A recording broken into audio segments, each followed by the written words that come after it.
Be handing over to the new ICT PS, that is Engineer John Kipchumba. Also former East African Community PS, that is Dr. Kevit Desai, will be handing over to Abdi Dubat. But all that will be coming up in our subsequent bulletins. We are now ready to inform you on what has been happening as far as the 24 hours are concerned. My name is Marie Yambo, ready to bring you the news in just a short moment.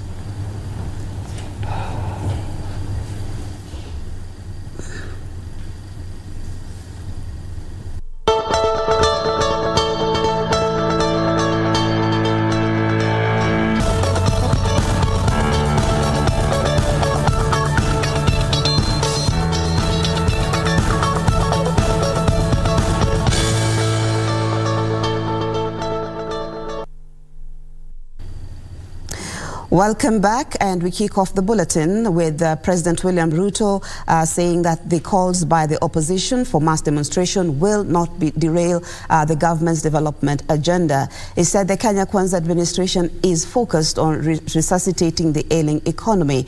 He assured the country that the government will secure their lives and property should the opposition go on demonstration. And as Zainab Said reports, the head of state, who attended an interdenominational Thanksgiving service in Embu County, asked Kenyans to keep away from leaders whose intentions are to take advantage of them to advance their political interests. On Sunday, President William Ruto attended an interdenominational Thanksgiving church service at the University of Embu in Embu County. It is here that the head of state cautioned Kenyans against being duped by political leaders who have selfish political agenda. Mimi nimemwambia Profesa Kindiki aulize hawa watu schedule ya maandamano ndio tuwapatie askari ya kuwachunga wasiharibu mali ya watu. President Ruto using the platform to reiterate his administration's commitment to turning around the economy for the benefit of Kenyans. Mpango yetu ya housing na agroprocessing na kutafuta soko ya mazao yetu ili tuwe na ajira na tuwe na biashara. Agenda yetu ya affordable credit, kila mtu awe na uwezo wa kukopa pesa kwa riba ya chini. Hiyo mpango tutaiendeleza. Kuwe na maandamano, kusiwe na maandamano, kwa sababu hawa watu tunawajua kwamba hawataki uchumi wa Kenya iendelee, kwa sababu wamezoea kuweka watu kwenye umaskini ndio waweze kuwatawala. His sentiments were echoed by his deputy Rigathi Gachagua, who told off the opposition leader Raila Odinga over his plans to call for nationwide demonstrations, terming it as a ploy to seek audience with President William Ruto. Ameanza lugha ya maandamano na nia yake ni ile ile, ati auzie huyu rais wetu woga, ati aitwe kwa handshake.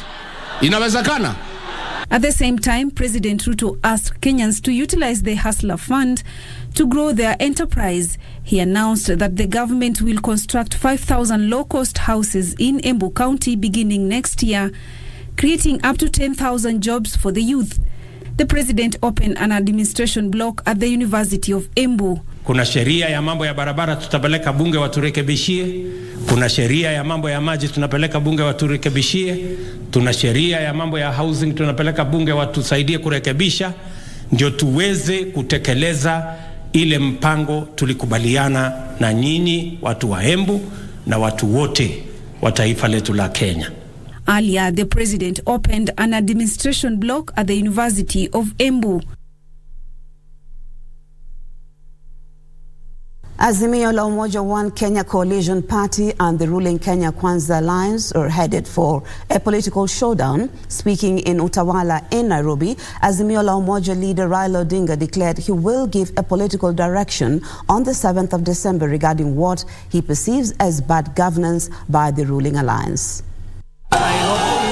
Azimio la Umoja One Kenya Coalition Party leader Raila Odinga was in Utawala, Nairobi County to drum support for Azimio's candidate for MCA, Patrick Karani, where he poked holes in the governance style of the ruling Kenya Kwanza Alliance.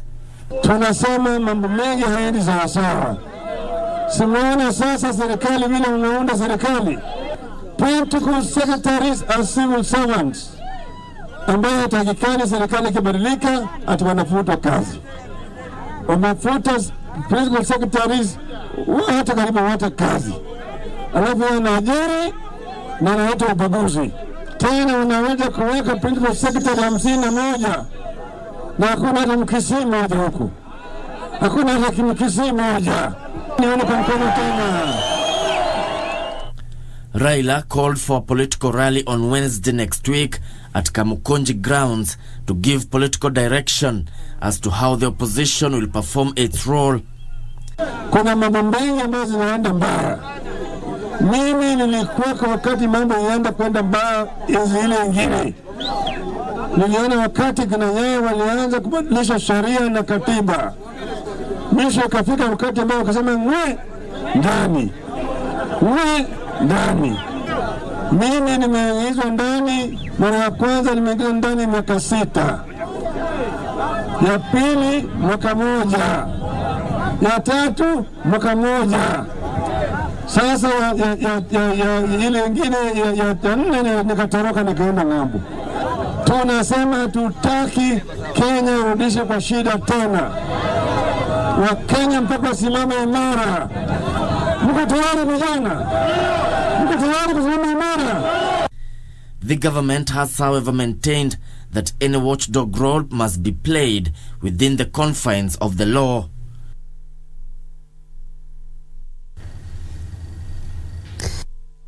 Now, Kenyans have been urged to take advantage of the recently launched Financial Inclusion Fund, popularly known as the Hustler Fund, for the purposes of economic self-reliance. ICT and Blue Economy Cabinet Secretary Eliud Owalo, while leading a relief food distribution exercise in Kisumu and Siaya counties on Sunday, said the kitty, which targets Kenyans at the base of the country's economic pyramid, is meant to empower them financially. ICT and Digital Economy Cabinet Secretary Eliud Owalo was in Siaya and Kisumu counties on Sunday, where he led relief food distribution as a short-term remedy to the drought being experienced in parts of the country.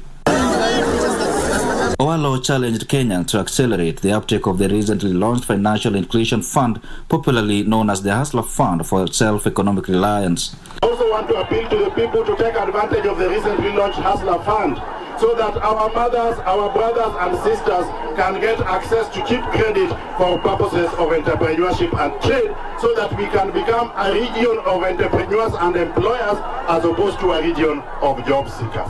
Owalo challenged residents and leaders from Luo Nyanza to embrace the government of the day for the purposes of unity and development. So the politics we are going to do is politics of the economy, politics of alleviating the standards of living of the people. So I want to appeal to our people to cooperate with the government so that we create an enabling environment so that this region can also exploit and realize its full potential based on comparative advantages.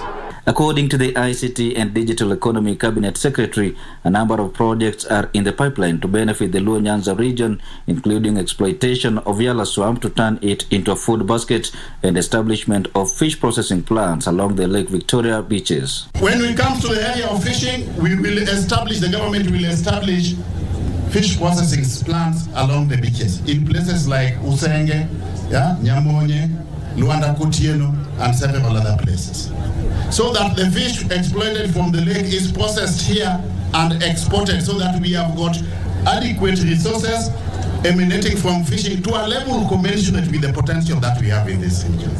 In Siaya County, Owalo distributed relief food to vulnerable families from Alego Songa constituency.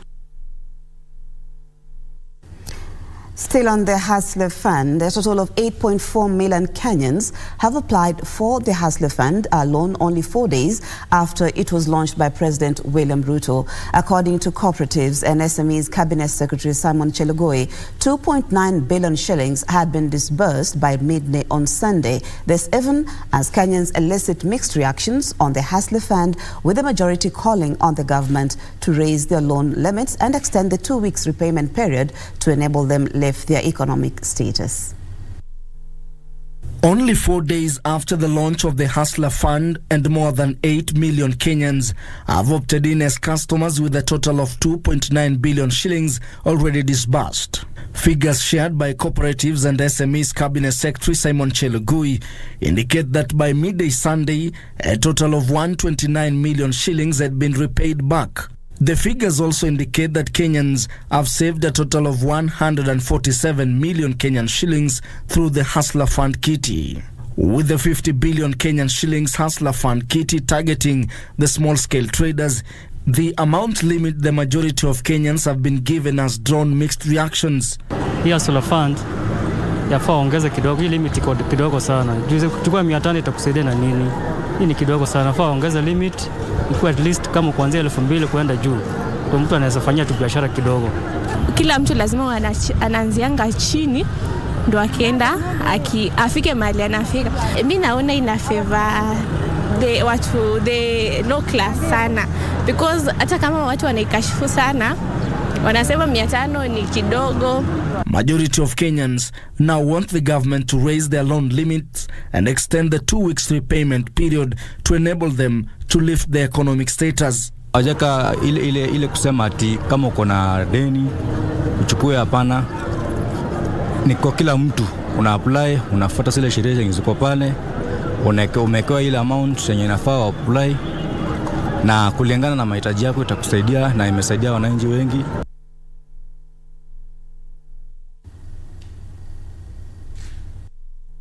And the First Lady Rachel Ruto says the Hustler Fund seeks to empower Kenyans economically and in the long run. The First Lady spoke at the Redeemed Gospel Church in Huruma, Nairobi, when he joined Christian faithful for a Sunday service. The First Lady likened the fund to the table banking concept and expressed confidence in its ability to empower those seeking small entrepreneurial ventures. Later, Mama Rachel Ruto attended a worship experience at CITAM in Karen. Mara nyingi hatuna pesa za kuweza kusaidia biashara zetu, lakini hii pesa ndogo pengine ambayo watu wengine wanaona ni ndogo, na Waswahili wanasema kidogo kidogo hujaza kibaba. Lakini leo uko na 500, kesho utakuwa na 1,000, siku hiyo itakuwa na 2,000, utajipata kama uko na 50,000, na hiyo pesa itasaidia biashara zako. Amen.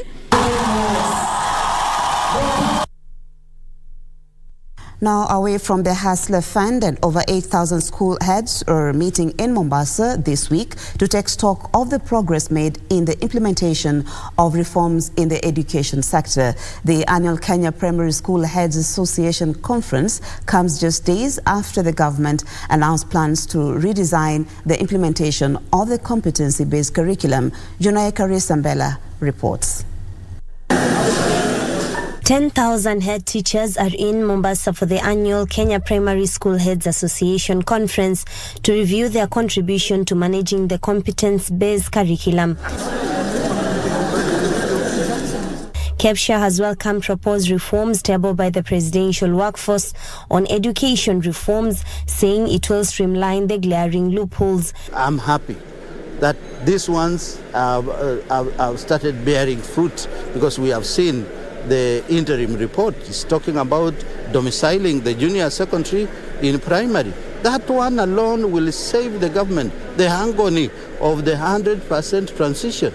So we are leaving the secondary first to actualize the issue of ensuring 100% transition for all the standard 8 graduates, to make sure they have a space in Form 1. We want to call upon all the stakeholders, parents, to play their role, ensuring that they support school programs and projects. KEPSHA National Chairman says the domiciling of junior secondary schools in primary schools, as well as the addition of 30,000 CBC teachers, will ensure the government achieves the 100% transition target to junior secondary school. In terms of infrastructure, the children who are to transit to grade 7, they already have the rooms which have been vacated by those who are going to standard 8. So we have the capacity. So with the new recruitment, it will go a long way in assisting to alleviate that shortage. We have ensured that our pricing of books is affordable. Nzioka further hailed the Teachers Service Commission for addressing the delocalization lamentations, as many teachers have since been transferred and have expressed satisfaction in their respective work environments. Actually, some of the teachers are very happy where they were posted. So they would really be crying that you are now redecolorizing them by moving them from where they were. President William Ruto is expected to formally open the conference on Tuesday. Juni Karisa Mbele from Mombasa County. Thank you, June Karisa there. The government is set to review the inter-county licensing regime with a view to developing a single permit for the creative industry. Speaking at the 12th edition of the Kalasha International Film and TV Awards in Nairobi, the Cabinet Secretary for Youth Affairs, Sports and Culture, Babu Namwamba, said that the single permit will lessen the burden for local filmmakers who have in the past cried foul of numerous licenses and permits required to film. The Kenya Film Commission on Saturday announced the winners of the 12th edition of the Kalasha International Film and TV Awards, which promotes culture, stories, creativity and skills by the local creative industry.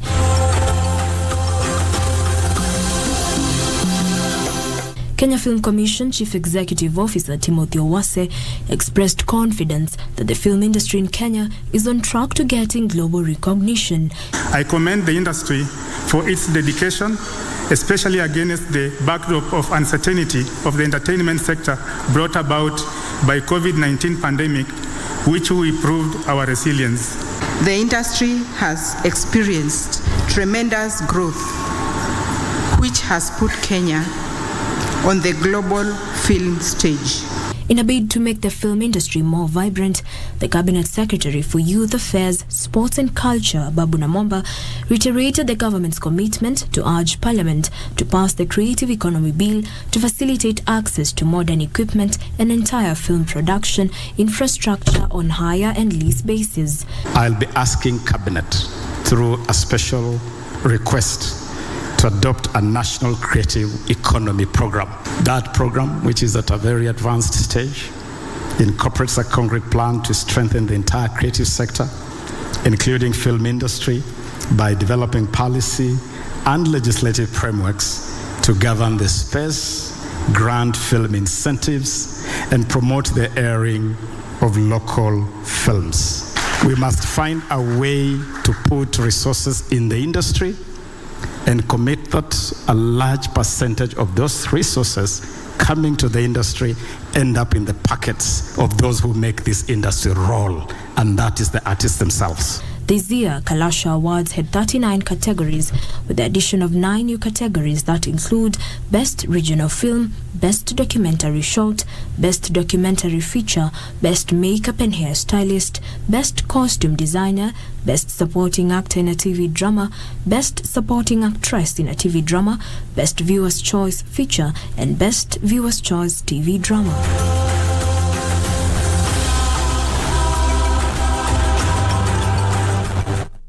Is making headlines in the counties, and cancer survivors from Uasin Gishu County have called on the National Hospital Insurance Fund NHIF to broaden its coverage of cancer-related complications in order to mitigate the rising cases of cancer. This and other stories in our County News Roundup.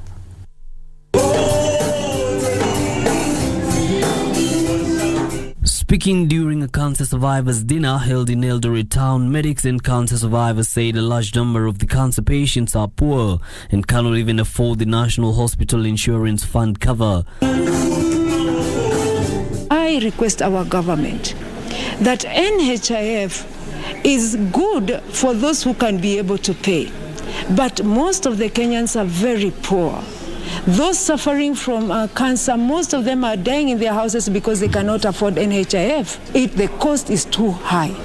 Reduce the cost of NHIF for cancer patients. Please, please, cancer is finishing most of us, most of the people. Reduce the cost. Again, when you talk about disability, I talk about it in line with cancer, that once you have been diagnosed with cancer, you are no longer the same again. Also in Nyandaro County, woman representative Faith Gitar distributed relief food donated by the national government to vulnerable families in Gititu Ward, Boyman Village, Kwangara Village, Gitimu Ward, Ngano Village and Matindiri Village. She noted that despite the region being agriculturally rich, the county's insufficient rain has left many exposed to drought. Naendelea na hii shughuli ya kupatiana chakula. Tunapeana colonial villages kwa sababu hapa ndio watu wako na njaa, na vile tunajua kumekuwa na ukosefu wa mvua, kwa hivyo hakuna chakula inatoka kwa mashamba zetu. Saa hii ndio wananchi wamepanda chakula, tumewapatia fertilizer, ndio wamepanda, kwa hivyo mashamba yetu hayana chakula hata kidogo. Meanwhile, about 500 residents of Lower Kwangilesu village in Kerio Ward, Turkana County have benefited from a food relief donation by Limusako Lodwar branch. The donation included maize, beans and cooking oil. The beneficiaries said this was an early Christmas treat for them. And we are going to roll it out to other branches and also to the Turkana County government. We are going to we want to make it to be an annual event. In any case, there is a drought situation in the county. We respond by also giving back to the community. And we identify together with the county government, disaster management, that is the director in charge of the disaster management. We identified this community as one of the most hit in terms of drought. Finally, Kericho Governor Eric Mutai has called on the Ministry of Lands to immediately revoke a title deed for a 1,200-acre piece of land at Samburet owned by the county government, which he claimed was illegally subdivided to some powerful individuals during Cabinet Secretary Farida Karune's reign. We want those title deeds to be cancelled immediately and the land be referred back to the county government of Kericho. Every boundary dispute, we are going to settle it in a very amicable way, even as we ask our people to continue being patient and peaceful as we work on the process. Now we take a short break, but we'll be back with the sports news.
Hayawi huwa kinyang'anyiro cha kombe la dunia nchini Qatar cha Ngwananga Novemba 20 hadi Disemba 18, huku timu 32 zikiwania taji. KBC Channel 1 inakupa fursa ya kutizama mbashara kipute hicho kutoka Qatar nyumbani kwako. Runinga ya KBC Channel 1 inakukaribisha kwenye kipindi cha Dunda Dunda Qatar. Nakwambia kwamba baba, alama ya reli ni Dunda Dunda Qatar. Na tunakuja nyumbani pale mtaani pale ambapo upo wewe mwenyewe. Huku ukijishindia zawadi chungu nzima. Hapa kumejaa vitu kocho kocho. Jongea. Shabiki kwenye Dunda Dunda Qatar. Ukitazama una tunashinda. KBC Channel 1, wenzio wa 30 michezoni.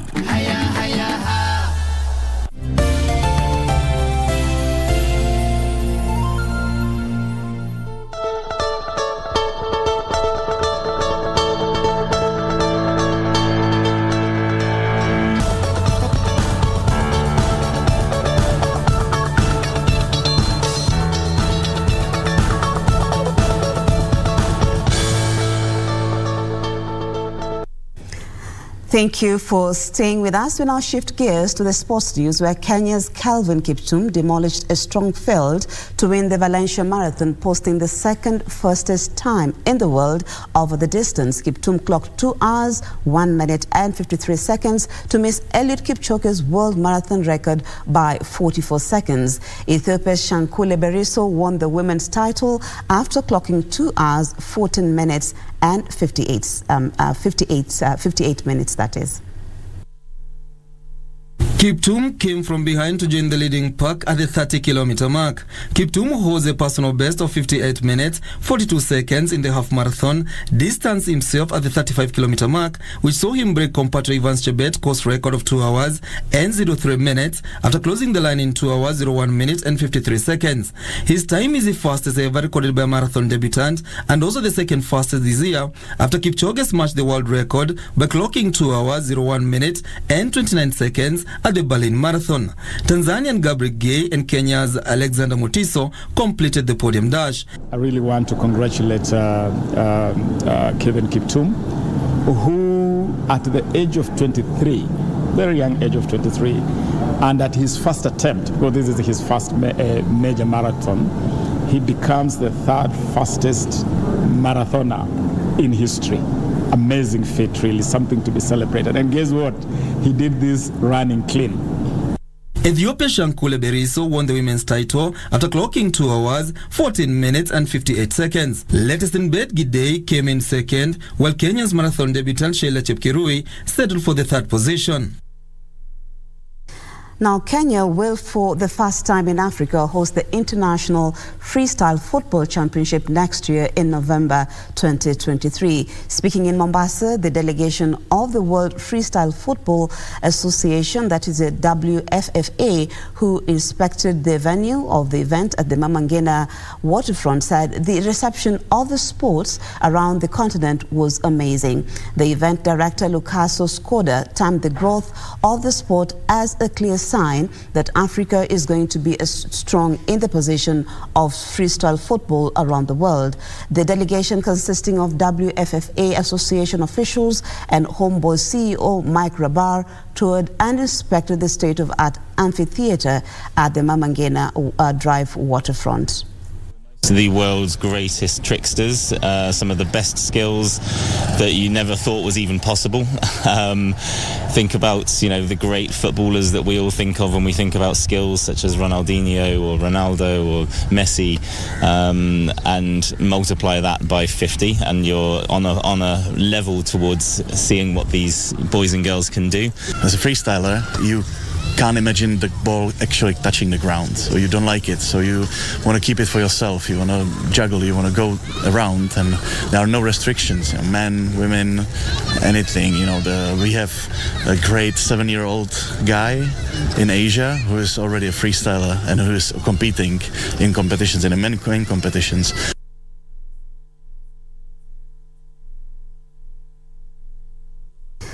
Well, that story brings us to the end of the news this morning. Thank you so much for being with us since the bulletin began. But remember, we still have a lot lined up for you in the day in our subsequent bulletins. Be sure to join us, especially for the 1 p.m. news. So for now, we do want to take a break, but we'll be back with In the Headlines in just a moment.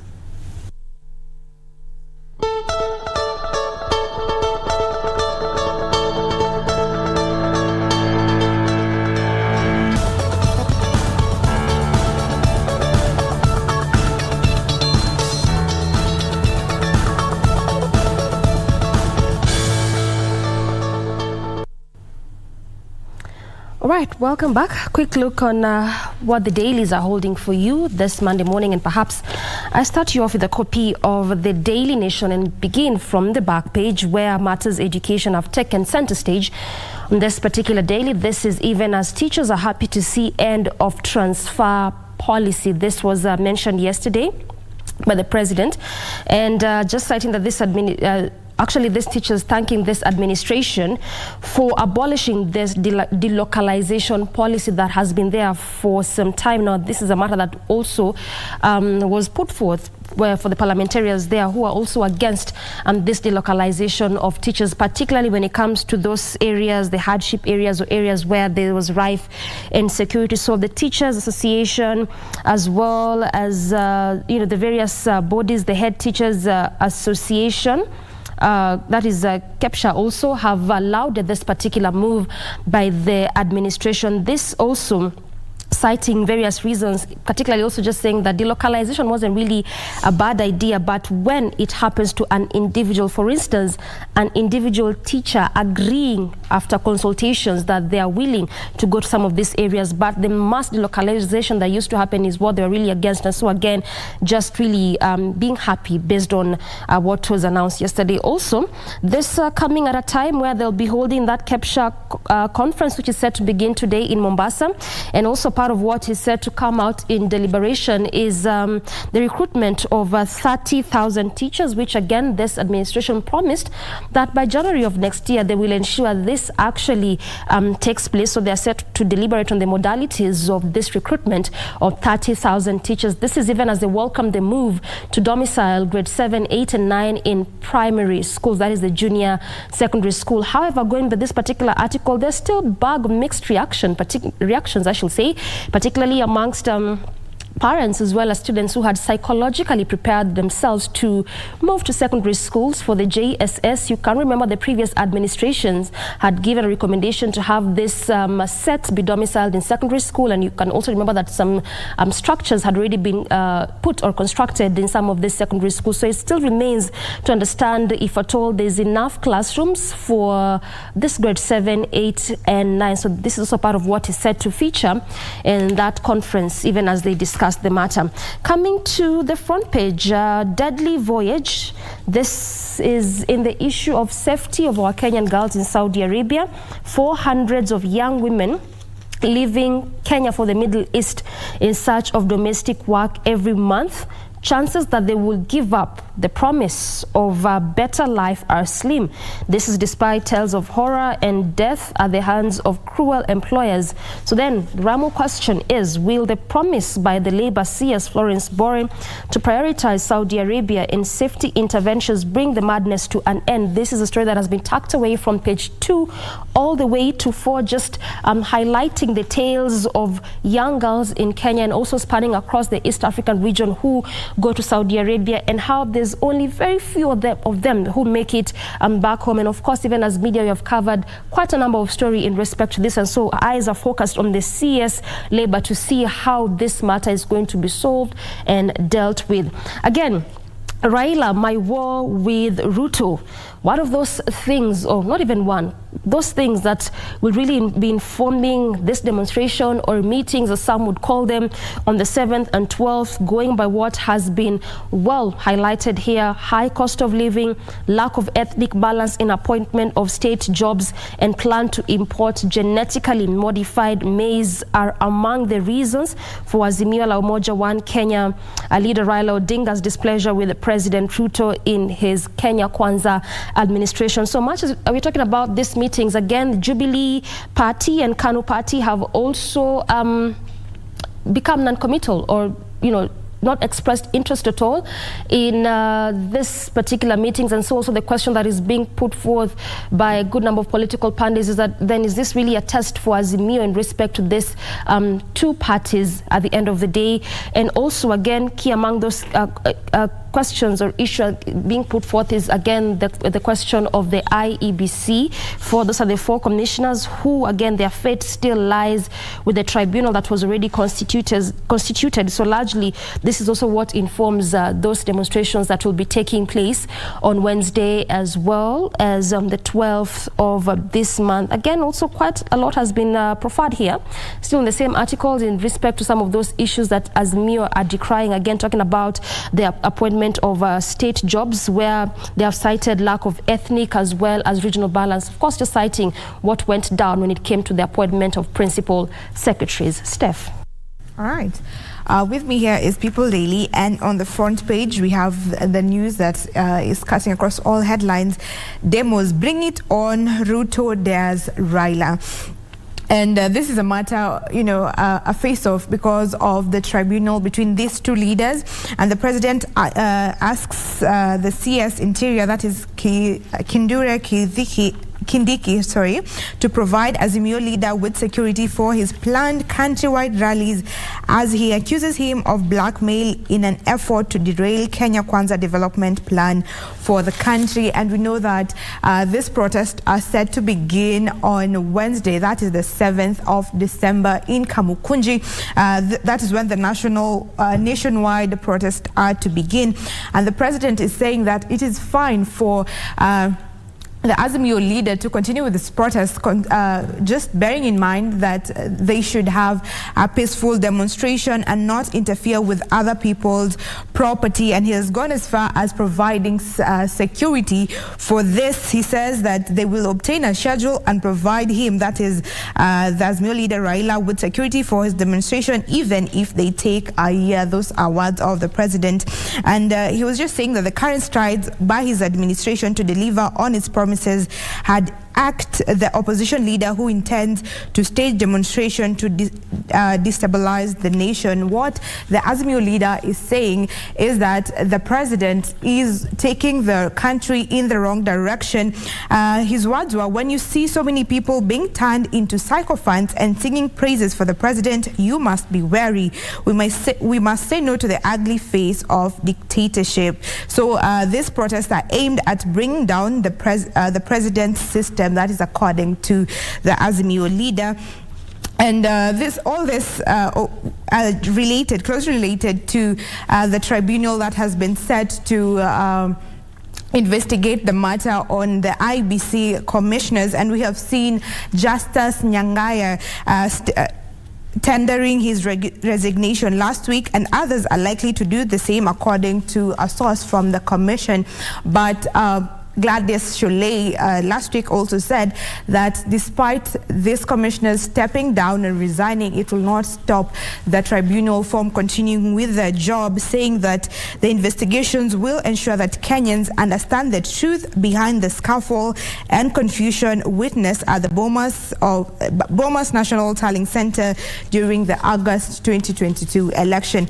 On other matters, why it's tough being a parent with school-going children, and they've explained this from when the COVID-19 struck and parents had to sit with their children in the house for 1 year, to when the school calendar changed, when they were getting back to school again with a hike in the school fees, and now the CBC, the confusion that was there, saying that it's hard for the parents. But the main thing is that next year, January, when they resume school, the COVID subsidy has been removed, so parents will have to pay more school fees, and this is troublesome for the parents, especially for those that have children in private school, having been given 10 or more books that they are to buy. Approximately the fees that the parents will be paying for the boarding school is 53,554. This is after the government has assured the parents that they will pay 22,244, which they're also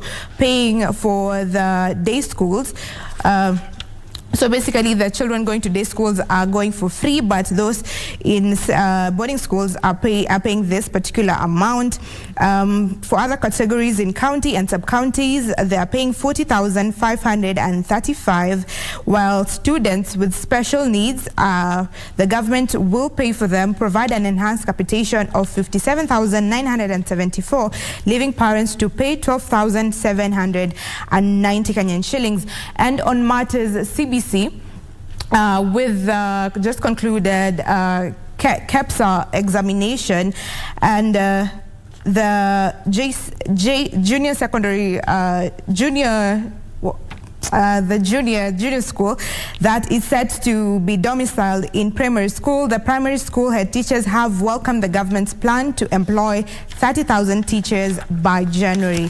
And finally, on matters county government, the service delivery is in trouble in abeyance as MCAs reject governor picks. So this is a setbacks for the governors in certain areas of the country.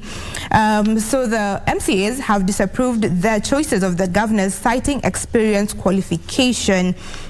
So this could derail service delivery. We see some of the governors that have been highlighted. There are Susan Kihika, that is governor of Nakuru. We have Kimani Wamatangi, that is governor of Kiambu. Julius Malombe, that is governor of Kitui. We have Governor Kawira Mwangaza. We have Governor Wavinya Ndeti and Governor Andrew Mwadime. These are some of the governors who are on light. And some of them went to complain to court. That is Susan Kihika, the governor of Nakuru County, saying that the court is not really in a position to determine the case, saying the petitioners did not exhaust all legal avenues before moving to court. However, the Justice David Nderutu, while dismissing the application, observed that the court had jurisdiction to hear the matter, since the petition majorly touched on employment matters which fall under the court's domain. These are some of the stories making news in People Daily. Victor. The front page of the Star newspaper, how Kenya KAA sank 5 billion shillings in installed airport project. Cash paid to 2 flagship initiatives that were later abandoned under controversial circumstances. And now, Auditor General Gathongo says that money might never be recovered. 5 billion shillings project unaccounted for. State assures Raila of security during protest. President William Ruto yesterday said that his government will not be blackmailed by Azimio leader Raila Odinga through planned protest, even as he assured the opposition chief of security during his planned rallies. Cleaning Nairobi River, daunting tasks awaits team littered with corpses, aborted fetuses, medical waste, garbage and dead animals, as well as raw sewage that flows into the basin. The newly instituted Nairobi River Commission has its task already cut out as it seeks to clean up the river. We are ready for junior secondary, says schools heads. Primary school heads have said that they are ready to host junior secondary starting January next year. According to them, they said that domiciling junior secondary in primary schools will save the government the agony of realizing the 100% transition very quickly. State orders crackdown on illegal bars in Western Kenya. This according to Western Regional Commissioner Isaiah Makoro, who warned regional commanders and police officers that they would be held personally responsible if they allow unlicensed liquor outlets to operate in the region. You can also take a look at that story about KAA, which sank 5 billion shillings in installed airport project. A quick rundown. Advance payment worth 4.3 billion shillings was paid. Payments for stalled projects, 821 million shillings. Groundbreaking ceremony cost 75 million shillings. Project financing consultant, 7 million shillings. Legal services was paid at a tune of 120 million shillings, though partly paid out. And finally, project supervision, 129 million shillings. President Ruto, new principal secretaries worth 7 billion shillings. Their total worth largely derived from real estate consultancies, and salaries are about half of what members of the cabinet in the new administration on. Governor Nyong'o now forms a team to probe Kisumu fire at Juakali area. The fire, which broke out on Saturday night, destroyed motor vehicles, Juakali's sheds, motor vehicle spare parts, and assorted equipment worth millions of shillings. Raila revs up anti-Ruto demos in Nairobi tour. He says that he won't relent in his quest to ensure justice for IEBC officials. The four are the Vice Chairperson, Juliana Cherera, Irene Masit, Francis Wanderi, Justus Nyangai, who actually resigned on Friday. And on that note, the president said that he'll provide security for Raila. He spoke yesterday during interdenominational prayers in Embu University. Finally, Drought Committee raises 592 million shillings for starving Kenyans. Some 4.35 million people are in need of food assistance, according to NDMA, chaired by Safaricom CEO. Mariam. Thank you, Victor. Still, the same story is being covered in the Standard newspaper. Ruto dares Raila to lead demos, says state will protect property. And just to add to what my colleagues have already said, in as far as that story is concerned, Ruto has cautioned Kenyans to be wary of leaders who want them to be on the streets, that is, for their own political gains. But what are Raila's concerns? And some of the concerns, according to the Standard here, the opposition leader has criticized the president over skewed appointments, his recent appointment, noting that certain communities have been left out. Raila also accuses Ruto of lying about the Hustlers Fund, which he said would be interest-free. But according to Raila right now, those who are applying for the funds are supposed to also pay some form of interest, that is at 8%, as has been covered in our news previously. He also vows, that is Raila also vows to press ahead with public engagement rallies on Wednesday and on Jamhuri Day. So that story being covered in the Standard newspaper. Fresh concerns of a new system of police vetting behind cameras. So it's a story being covered in the Standard newspaper about the NPS leadership now says only those hired before 2010 are to be vetted. According to the NPS, about 45,000 of police officers who were employed before the 2010 Constitution will be vetted.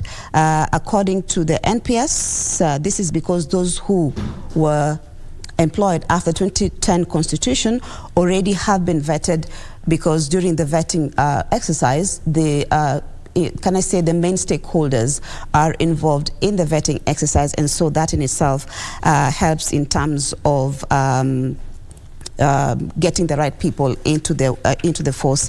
So that is a story being covered in the newspaper here on the Standard newspaper for you, so you can get the Standard newspaper and get to read more about that.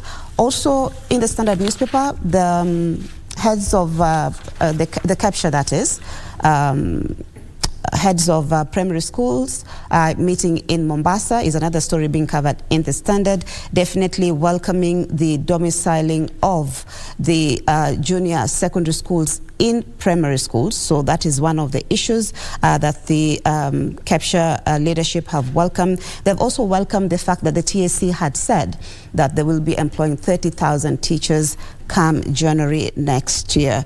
So you can get a copy of the Standard and get to enlighten yourself, or at least to bring yourself to up to speed with that particular story.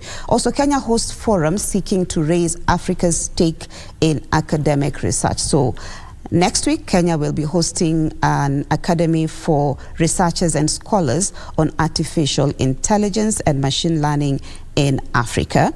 And participants will be sensitized on ethical issues in as far as artificial intelligence is concerned and machine learning. The scholars and researchers will also be exposed to strategies of commercializing solutions from their research endeavors. So that and much more are being covered in the Standard newspaper. So we want to take a break right now. My colleagues Victor, Doreen and Stephanie will be bringing you much more in as far as Good Morning Kenya is concerned. From me, it's goodbye for now. We'll be meeting you again on Thursday. My name is Marie Yambo.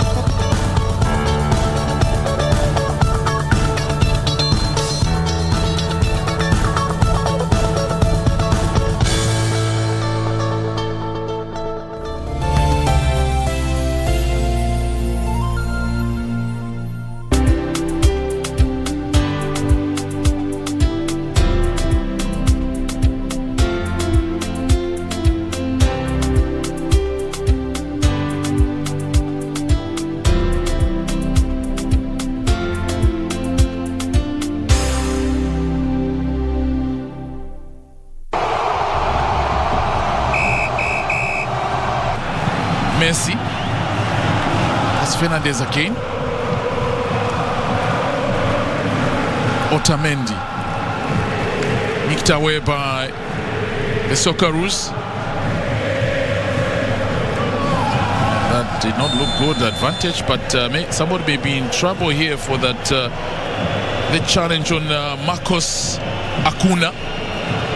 So first booking we've got, and it's Jackson Ivan into the referee's book, the St. Pauli player. Plays his football in the second league of the German Bundesliga. Oh, that was a terrible one.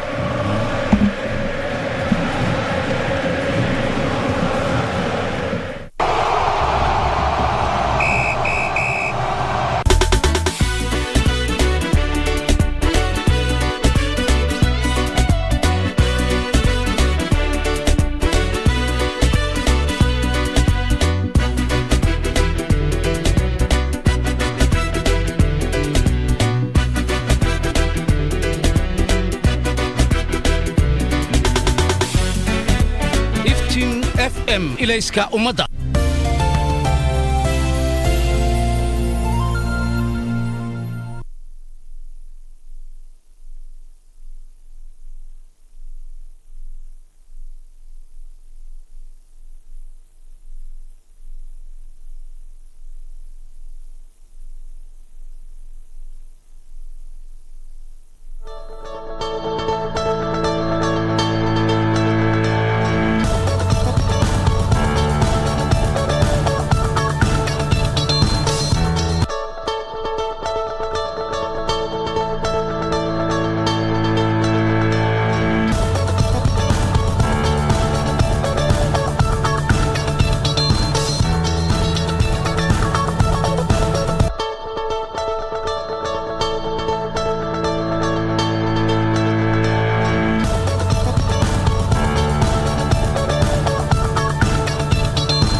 President William Ruto presided over the second cabinet meeting on Tuesday at State House in Nairobi, where it was agreed that order must prevail in the country.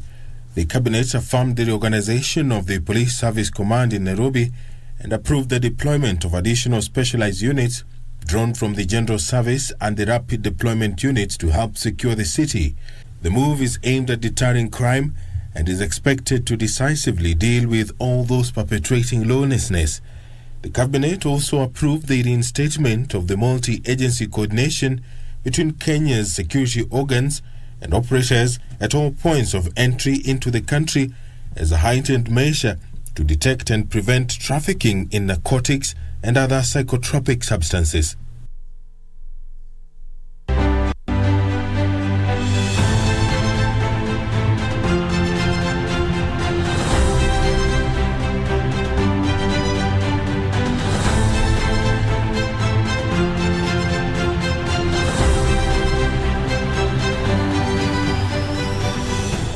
Born on January 1st, 1937, Godfrey Gitahi Kariuki, popularly known as Gigi Kariuki, rose to prominence in the 1960s thanks to his role in helping the landless to settle in Laikipia that previously belonged to the white settlers.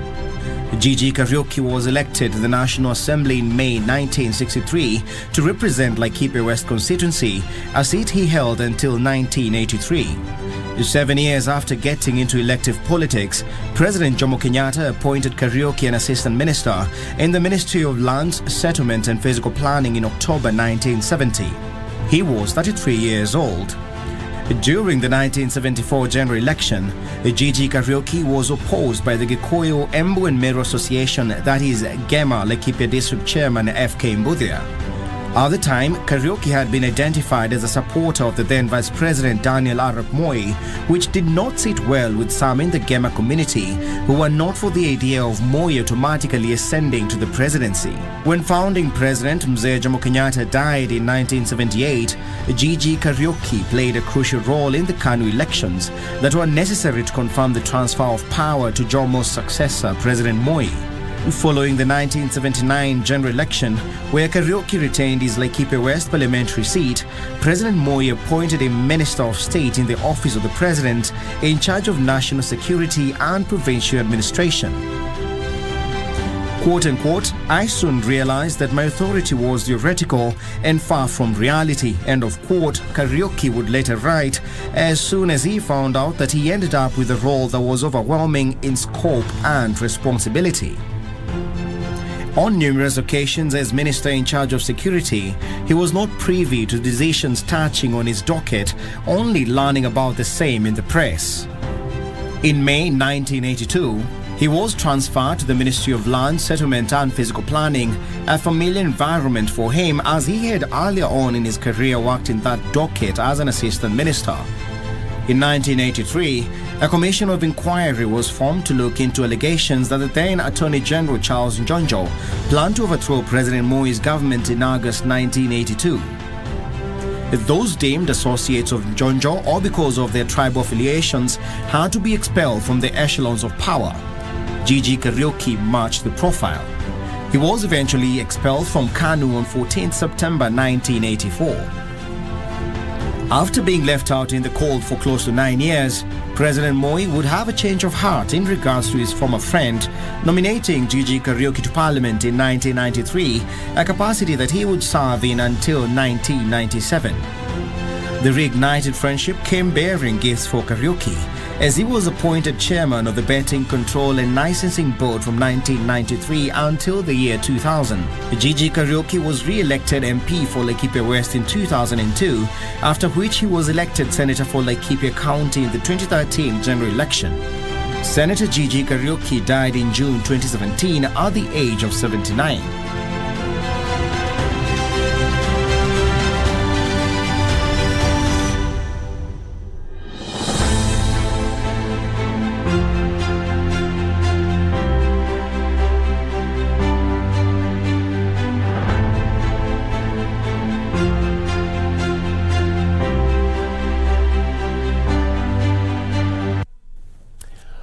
And welcome back.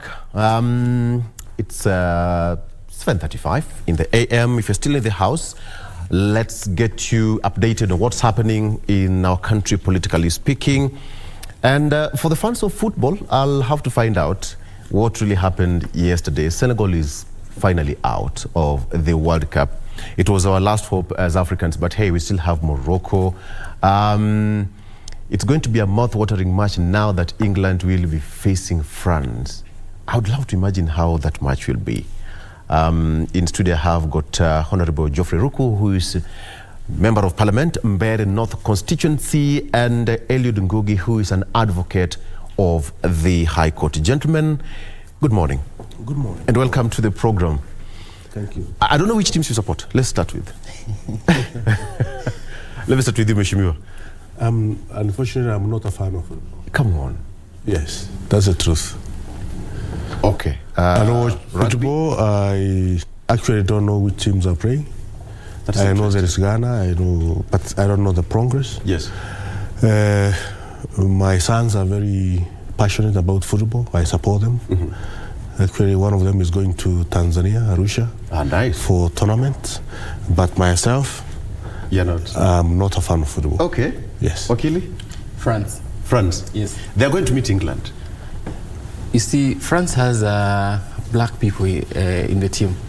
And so, as an African and as a Kenyan, I am supporting France because I'm black. Okay. All right. We'll have to weigh on how that match will pan out in the coming days in the World Cup. Okay, so let's come back to the politics of the day. Of course, Director, if you have that story of yesterday's President interdenominational prayer in Embu, perhaps see if we can get it to start with. As Director is working on that, gentlemen, we're also expecting Angel Mbudia, who is a political analyst and is also the current Miss President in Kenya. That is an honorary title that she won during a contest which had several ladies battling for that title. All right. Nonetheless, let's get the show on the road. So, Mheshimiwa, you were yesterday in Embu University. So, to start with that, the president was and the entire leadership of Kenya Kwanza. Before we play that clip, the president said that he's ready for Raila Odinga's protest, so long as everything is peaceful. Let me get your point, perhaps what we did not get from the story, because whatever which was played was for the news purposes. Yes. Basically, what happened there? What did the president say in black and white? Thank you. My constituency is part of Embu County, and therefore, yesterday we hosted the president, and it was a very nice Thanksgiving day, yes. Because the people of Embu voted, in Rajari, over 90% to Kenya Kwanza, to the president. And we are very happy to receive him and to host him. Yes. And as the president said, the time for demonstrations, the times for calling for mass action. This country is a constitutional country where the rule of law is respected. If you remember this government, yes. The court decided to stop the vetting of the PSs by the parliament, and the government obeyed that until the court was able to give a go-ahead for parliament to continue with the vetting of the PSs. Yes. That means we are a country of the rule of law. Anything that the Honorable Raila Odinga want to be incorporated or to check the government is the end of the opposition, is the end of the biggest second or the minority. He has rooms, he has space provided by the Constitution on how he can check the government. We need to rebuild this economy. We cannot rebuild this economy if we are in streets of Nairobi and other towns. We need to be committed in economic activities which can create jobs, which can earn a living for the people at the bottom of the pyramid, for the hustlers. And if you remember, Raila Odinga nominated his daughter, Winnie. Kalonzo Musyoka nominated his son, Kennedy, to go to East Africa Legislative Assembly. That means that if Raila is want to do this mass action, let him and Kalonzo Musyoka be at the forefront with his daughter on one side and Kalonzo's son on the other side, demonstrating the streets. Okay? Because whatever mass action is calling for, it is personal. The end game is for him to be in government. But we as members of parliament who are supporting William Samoei Ruto as the president and his government in Kenya Kwanza Coalition, we have told President, please don't allow Raila Odinga to be in government. Don't give him even an inch of government. And we are very serious about that. How strong is that statement, that Raila Odinga wants to be in the Kenya Kwanza government? What is the purpose of demonstration? Okay. What is really causing demonstration? Okay. Ruto won squarely. Everything was taken through due process of the law until to the Supreme Court, and the Supreme Court pronounced itself that William Samoei Ruto has won fairly and squarely. What is this other thing? Let's take a listen to what the president said yesterday, where you are also present at that particular point. On Sunday, President William Ruto attended an interdenominational Thanksgiving church service at the University of Embu in Embu County. It is here that the head of state cautioned Kenyans against being duped by political leaders who have selfish political agenda. Mimi nimemwambia Profesa Kindiki aulize hawa watu schedule ya maandamano ndio tuwapatie askari ya kuwachunga wasiharibu mali ya watu. President Ruto using the platform to reiterate his administration's commitment to turning around the economy for the benefit of Kenyans. Mpango yetu ya housing na agroprocessing na kutafuta soko ya mazao yetu ili tuwe na ajira na tuwe na biashara. Agenda yetu ya affordable credit, kila mtu awe na uwezo wa kukopa pesa kwa riba ya chini.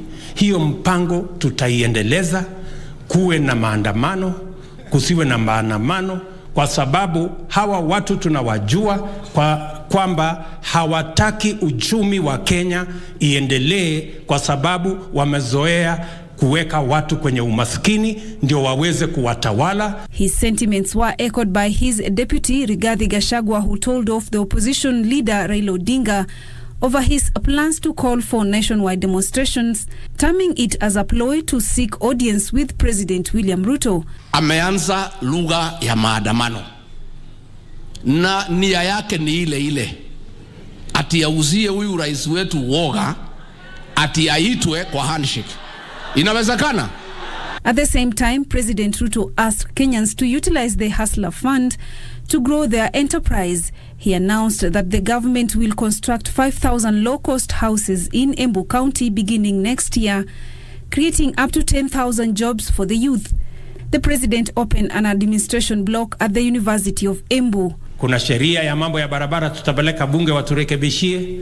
Kuna sheria ya mambo ya maji tunapeleka bunge waturekebishie. Tuna sheria ya mambo ya housing tunapeleka bunge watusaidie kurekebisha, ndio tuweze kutekeleza ile mpango tulikubaliana na nyinyi watu wa Embu na watu wote wa taifa letu la Kenya. Earlier, the president opened. All right, so Mheshimiwa, based on that story, let me come back to you, Wakili. What do you make of that statement? I think that's a correct position by the president of this country, that one, we have a legislature, we have a parliament that make rules, that has a opposition party that should actually oppose some of those rules. Yes. And we need to also note that the government has barely been in power for less than 6 months. It's around 4 months thereabout, or 3 months thereabout. The PSAs are just I think a day. The office is officially today. Yes. Right. So today is their first day in office. It's still so early for Honorable Raila Odinga to come out and start calling for demonstrations, bearing in mind that we are facing very harsh and hard economic times, whereby the president already has tried. For the last 4 months or 3 months, the president has tried to actually make it easier for Kenyans. He just launched the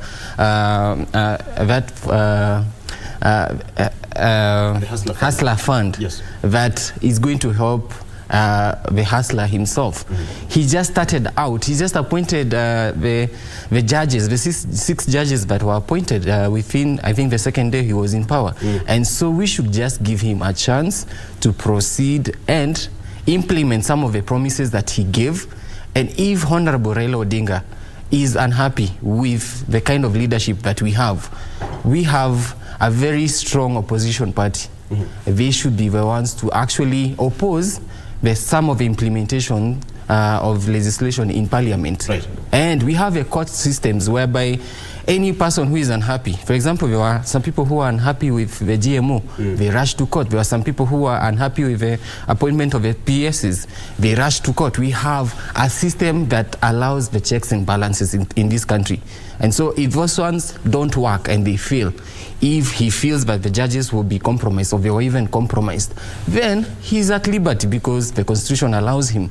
Article 1 allows the people to go to the streets. Right. But I promise you, I doubt anyone is going to show up in Kamukunji on Wednesday. 2 or 3 people might just show up. The extent is now the whole exercise that will pan out. Mheshimiwa, before I come to Angel Mbudia, let me ask you, how sure are you that Raila wants a piece of Kenya Kwanza government? Thank you. Not only because this is largely not only that Raila Odinga want a piece of government, but also he want money. Raila Odinga, the history is clear. During the President Kibaki, yes, you would see, you know exactly what happened. He was given half of the government. During Uhuru Kenyatta's government, he complained. Uhuru Kenyatta allowed him to be in government. And in the process, before he gets into government, he's normally given money. He's normally given money by by his contemporaries. That is the President. Which personally he will say I can't authenticate. Which more? My brother, we are in politics and we know what exactly happens in politics. Okay. There is a lot of money which exchange hands. And the fact is, Raila Odinga not only want to be in government, but also he want to be oiled. He want money from the government. He want money from President Ruto. Okay? For him to do his things, for him to finance his activity. But what you are telling the President, William Samoei Ruto, is that there is a paradigm shift in this country. And we have to accept that. We are not in 1990s when Raila Odinga was fighting for multi-party democracy, was fighting for human rights.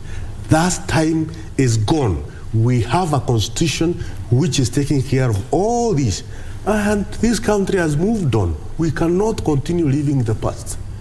That is what Raila Odinga needs to understand. We will not give him money. We will not give him any position in government. That sounds like double standard. On the other hand, the president says that they want a vibrant opposition.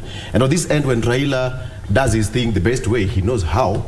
We don't need, you also say that you don't need him. That's double standard? Let him pray his law, which has been given by the Constitution. Right. And that is the read of the opposition. That is the read of the opposition. Let him check the excesses of the government. And if you want to demonstrate, yes, please do go ahead and do the demonstration. The government provides you with security. But what you are requesting him to do is the two guys, the Kalonzo Musyoka's son and his daughter, please let them be at the forefront. Let him not use our brothers and sisters in Kepera and Mkuru Kwanjenga and the other part of this country, this city, without their children being at the forefront. Okay. Let's bring in Angel Mbode right now. Angel, welcome. You just found out of the process, and the gentleman say that based on what you found out, first of all, welcome to the program. Angel Mbode is a political analyst, and you're also Miss President. Welcome, and congratulations for holding that position. Thank you. You'll tell us more what that position holds, and whether you need a complete cabinet. We're here. Wishmia can be your part of your cabinet. Welcome to the program, nonetheless. All right. So we are talking about Raila Odinga and the tiff between the two gentlemen. That's the president and Raila. Raila says that on 7th, it's Kamkunji, and the subsequent days they'll have protests across the country. I don't know what's your take on that. They say that Raila Odinga, it's a no-no for now. First of all, I'd like to appreciate the journey Kenya has taken in its democratic process. Yes. I mean, coming from a queuing system, no longer to today where we get to cast a secret ballot. I think we have to also appreciate how far we've come, even when you talk about there are 1,000 ways to die. Yeah. Some people will hint out that serving as a commissioner in an electoral body in Kenya is one of those ways. And we've seen what has happened before us getting to this day where we are talking about having a faction of this saying yes, others saying no. I think we also have to appreciate the Kenyan constitution that we promulgated and say that we have the right to demonstrate if we want to, and to picket and to go through those means that really have brought Kenya to the standard it is today. Yeah. Our problem 20 years ago was having a centralized government. Today we are talking about evolution, and that is because of the processes that we've all put our hands in deck to ensure that we come to this level that we've come. And I mean, we don't know what the 4 commissioners saw, and I think we need to give them a chance and allow the legal process to take place. Yeah. However, as politically mad as it may seem, because now what we are looking at is an extension of the August 2022 polls. And I would really, urge even the president and the team that is going to be charged with taking us through this process, to just lift their political eyes and look beyond what this country is about. Look at the harsh economic times that have come our way, and even look at look outside the politics. Yeah. And this is not something that we should be addressing today. I think we are looking at a high cost of goods and services. That is more important than that. We are looking at a country where we are really fighting to ensure that we build and sustain investor confidence. So when we are talking about political instability, we don't necessarily have to go that way. However, we still have to allow the legal processes to take place so that we ensure that justice is not denied. The president, in his statement, somebody would say that was being sarcastic, that we've been there before from the 90s and now we are into 2022. The only thing that they'll do is to provide security for Raila Odinga and the team. Should it go that way? Or there's a better way of expressing kind of opposition that the opposition would want? Opposition is healthy, and if they feel that they can utter such remarks in a democratic process, I think we should really rethink as leaders when we make some remarks. But then again, we really have to allow those who want to express themselves according to what we stipulated in our constitution. As a matter of fact, that is why they are there. If tables turned and Raila Odinga was a president today, we would still have a similar process of a faction being in front of the jailer committee, and it will take another political process. So I mean, these avenues are there for us to use to address our issues, and we need to take them seriously. We need to take them more seriously than we are today. Yes. Wakili, all this revolves around the IBC 4 commissioners, nothing else. That's what we can read, or rather that's the reality. But the issue at hand is that the elections in August and the declaration by the Supreme Court that William Samoei Ruto actually won, and actually even the phrasing of the words that were used in the Supreme Court, probably that's what has been an issue. And the Cherera 4, or rather the IBC 4, who were actually a divided faction of the IBC, have now been subjected to hearing, whereby they are supposed to answer some tough questions. And I believe that's what is coming out from the opposition, because they don't want these people to go through that process. Yet we as Kenyans deserve to know the truth. We deserve to hear from them. We deserve to, the suspension that was already done, we deserve to see a report from that jailer committee that will be able to show us the truth, because everyone was watching, every Kenyan was watching on that particular day, and we saw what really happened. And I would definitely support and say that there's nothing else that the opposition leader is actually pushing for. That's the one issue that he's looking at, because when you look at the economic issues that he's also trying to bring up, there was a report last week about the rate of inflation having gone down in the last month, November, and now in December. And the Kenyans have also seen the price of unga going low, but not as promised. And so there are these issues that the government of the day has actually tried to work on within that short period of time that they've been in power. And therefore, definitely, Raila Odinga is actually out there to protect his, for lack of a better word, his cronies. Yeah. Okay, so Mheshimiwa, at the end of the day, the 4 commissioners, will have to face the axe. But then what now happens to the democratic space? They had the dissenting voices, and here we are talking about democracy. So what would have happened if they were allowed to continue serving the commission? The democratic space which you have to create as this nation, it must demonstrate, or it must bring this country as a beacon of hope, as the shining star at a distance, in terms of following the rules of democracy. Yes. If you violate the constitution, the best thing to do is to step aside. The best thing to do is to resign. The 4 commissioners, they violated the constitution of the Republic of Kenya by trying to subvert the will of the people of Kenya.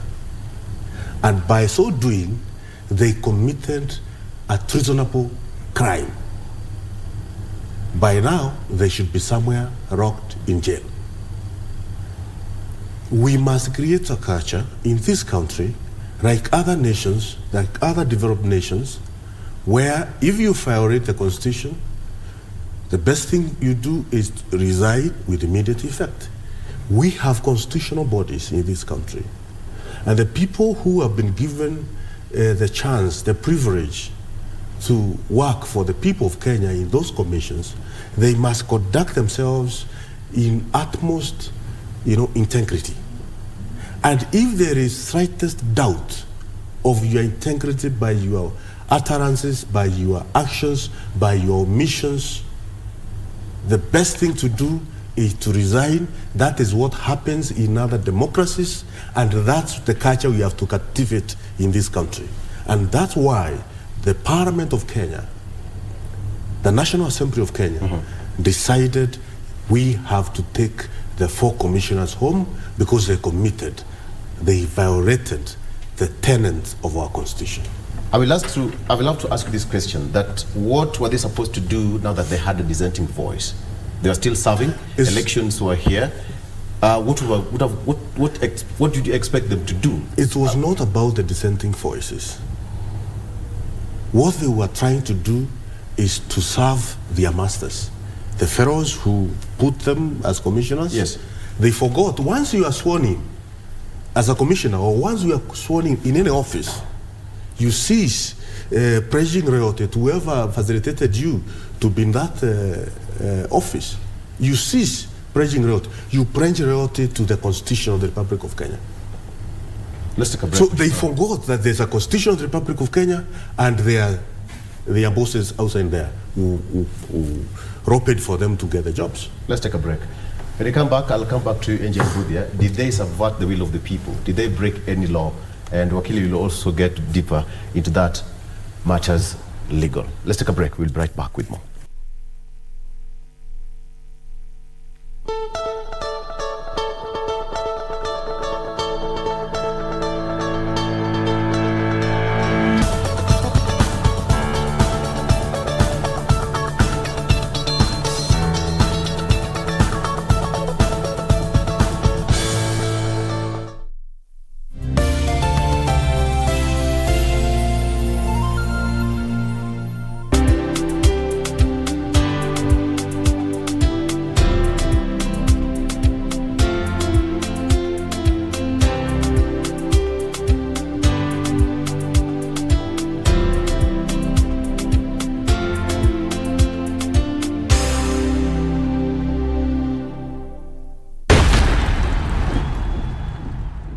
That was clever from the Argentine perspective. I thought a shot on goal would have come through.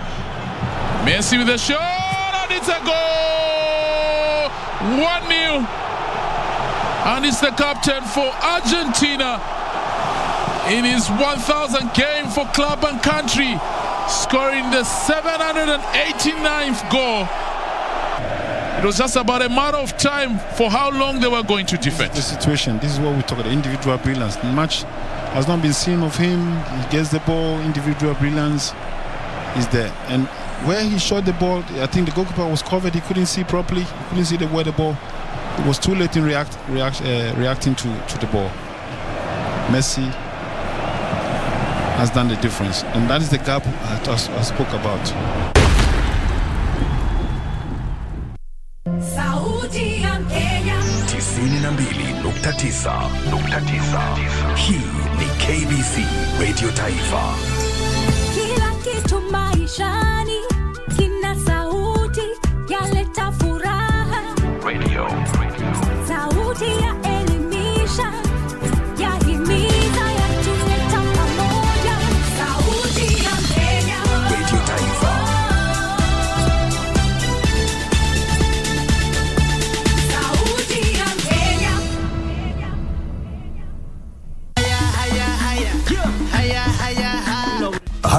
Hayawi huwa kinyang'anyiro cha kombe la dunia nchini Qatar cha Ngwananga Novemba 20 hadi Disemba 18, huku timu 32 zikiwania taji.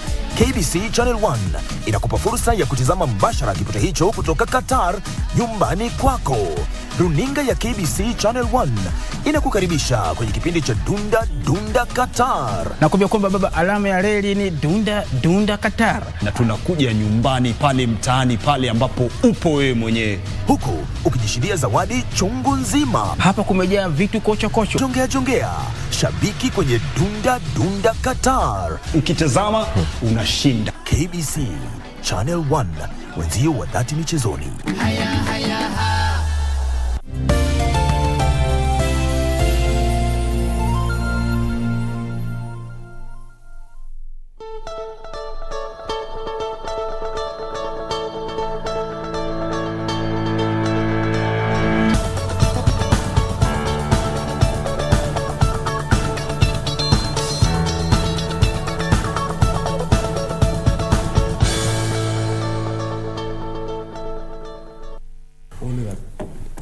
Welcome back. All right. Still, it's with my guest here. Let me come back to you now. Angel, the question of democracy, the 4 commissioners dissented. We've seen this in the past. After every electoral cycle, IBC must go. It has just changed names, but the electoral body will always remain the same. So now what happens in the future? Perhaps this might not even be the end for quote-unquote General 4. Next election will come. Another dissenting voice will come. They'll also go through the same process. Parliament, tribunal, home. Well, it's something that we've seen. There were loopholes in the setting up of the commission. Yeah. Maybe Wakili will shed more light on that in terms of having a vice chair, how a vice chair is appointed, how what constitutes a commission, what exactly is their role, because we saw that some of them were given welfare duties to conduct on the day of election. Yes. And we thought maybe, we are paying too much for someone to be given protocol and welfare duties on a very critical day when we expect that all of them are working together. But then we see them, announcing elections at Bomas, announcing results at Bomas. And then it comes to a point where there's a division. That should be taken seriously. We should know exactly what happened. They should come clear on really what happened. I would really be against them resigning and running away from this process, but at least they should present themselves and be bold enough. One thing we were really mad about with Rosalind was because she ran away and did not really tell us what happened, and that has maybe cost us today. I wish she still stayed behind. She still stayed here, resigned and stayed here, and ensured that 1 or 2 things are put in order so that the country can move forward. That's a very huge responsibility and a huge task and a huge, a way of just giving yourself to a country to serve. But then again, how are we going to transform this country if we don't put ourselves at the front? When you decide to apply for a commission, a job in Kenya, then you have to be ready for all the perks that might come with it. It was not wrong for them to do what they did. I think they did what they thought was right in their own, in their mandate as commissioners. It is important that as Kenyans we get to know what exactly took place, what exactly happened, because this is not the last time we are going to have elections. We are going to have elections again and again. And when we look at the opposition leader and the president, they need to look beyond that. I urge them to look at the high cost of living that is biting Kenyans. When we look at the food insecurity in the country, those are issues that are quite important at this time. Budgets and sittings in parliament should be about that. Protests and picketing and demonstrations should be about that. Farmers are the ones who should be protesting because their food is rotting in the farms. Kenyans should be up in arms saying that, we need the cost of living to go down. We want the hustler fund to come from 8% to 2%. That is a conversation that we need to talk about today. Not the Cherera 4, they made a decision. They did what they had to do. Let the legal process take shape. But then again, let us look at other things, bigger things. Yes. What now really happens, Wakili? The tribunal seems to be formed already and is going to serve a particular purpose. We saw what happened during the committee last week. The report is already partly out. And we would assume that the tribunal that is also going to be formed, which is already be formed by Judge Agrimushilule, is going to serve a particular purpose at the end of the day. So basically, the 4 commissioners are out. That is why Raila Odinga is saying that he's going to fight for their right. Well, the commission is not yet fully out. Just from the Gazette notice that was issued on Friday, the 4 were suspended from office. Yes. And this suspension then was supposed to lead to a hearing, and we saw also the appointment of Justice Mchelule's commission that was formed to come and hear and actually consolidate what really happened, and then issue a report to the president, either informing the president whether he should actually proceed on and fully send them before home, or he should reinstate them, or what should happen after that. And so the process is still ongoing. The other team, I think, in Raila Odinga team, he's running it. Honorable Martha Karua has already gone to the East African Court to challenge the results of the Supreme Court, whereby they felt that justice was not given to them. And so we have these processes going on. Yes. We should allow the processes to proceed on. We should be able to hear, and I agree with Angel, that we need a chance, and we need to look beyond even 2027, beyond even 2032. Look beyond and see how then can we, because we've always had issues with the tribunals in this country, elections bodies in this country. We've had issues with the chairman quitting or being subjected to a committee hearing because of how they run the elections. And so we need to find a permanent solution on how we run these elections. Maybe it's high time that we even took up technology and use technology to make sure that we have elections that are fair to everyone. Okay. The most attacked commission in the country is the Electoral Commission. We have so many commissions across the country right now. We look at what happened with Isaac Hassan Commission. He had his fair share. The Kivuitu Commission, he also had his fair share. Now we also have Chebukati's Commission, again fair share. So as legislators, then what are some of the legislative processes that you actually need to put in place to seal these issues once and for all? That election will come, Kenyans will go to an election, then post-election, the commission will continue discharging their mandate, because we have by-elections coming up, and you'd expect the commission to also take place fully. Thank you. As far as laws are concerned, right? If there is an area we have strong laws, is the Election Act, the Political Parties Act. It is an area which is very well registered and very well governed because of our history. I want to say two things in a very escalated manner. One, the only thing you needed to know your results in August 2022 general elections was a calculator. Why? Okay. I participated in that in this general election. You lose and win in a polling station. It's as simple as that. The portal of IBC was open source. It was open to everybody wherever you are. Whether you are in Cook's Island, or you are in IY, or you are in Nairobi, or you are in my constituency, Bere, you could be able to access the results at your comfort of a mobile phone, at the comfort of your sitting room. Because what was happening was a very clear, verifiable process and transparent process. The results which are counted at the polling station, they are announced, they are counted, everybody seeing, and all the agents signing.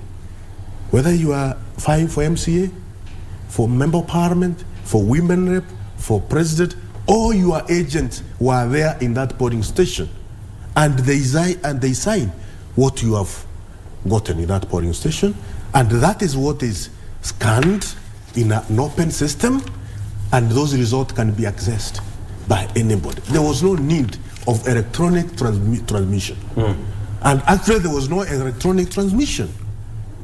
The only thing that was brought to Bomas of Kenya was ID copies, which were signed. Raila says that he knows what happened. No way.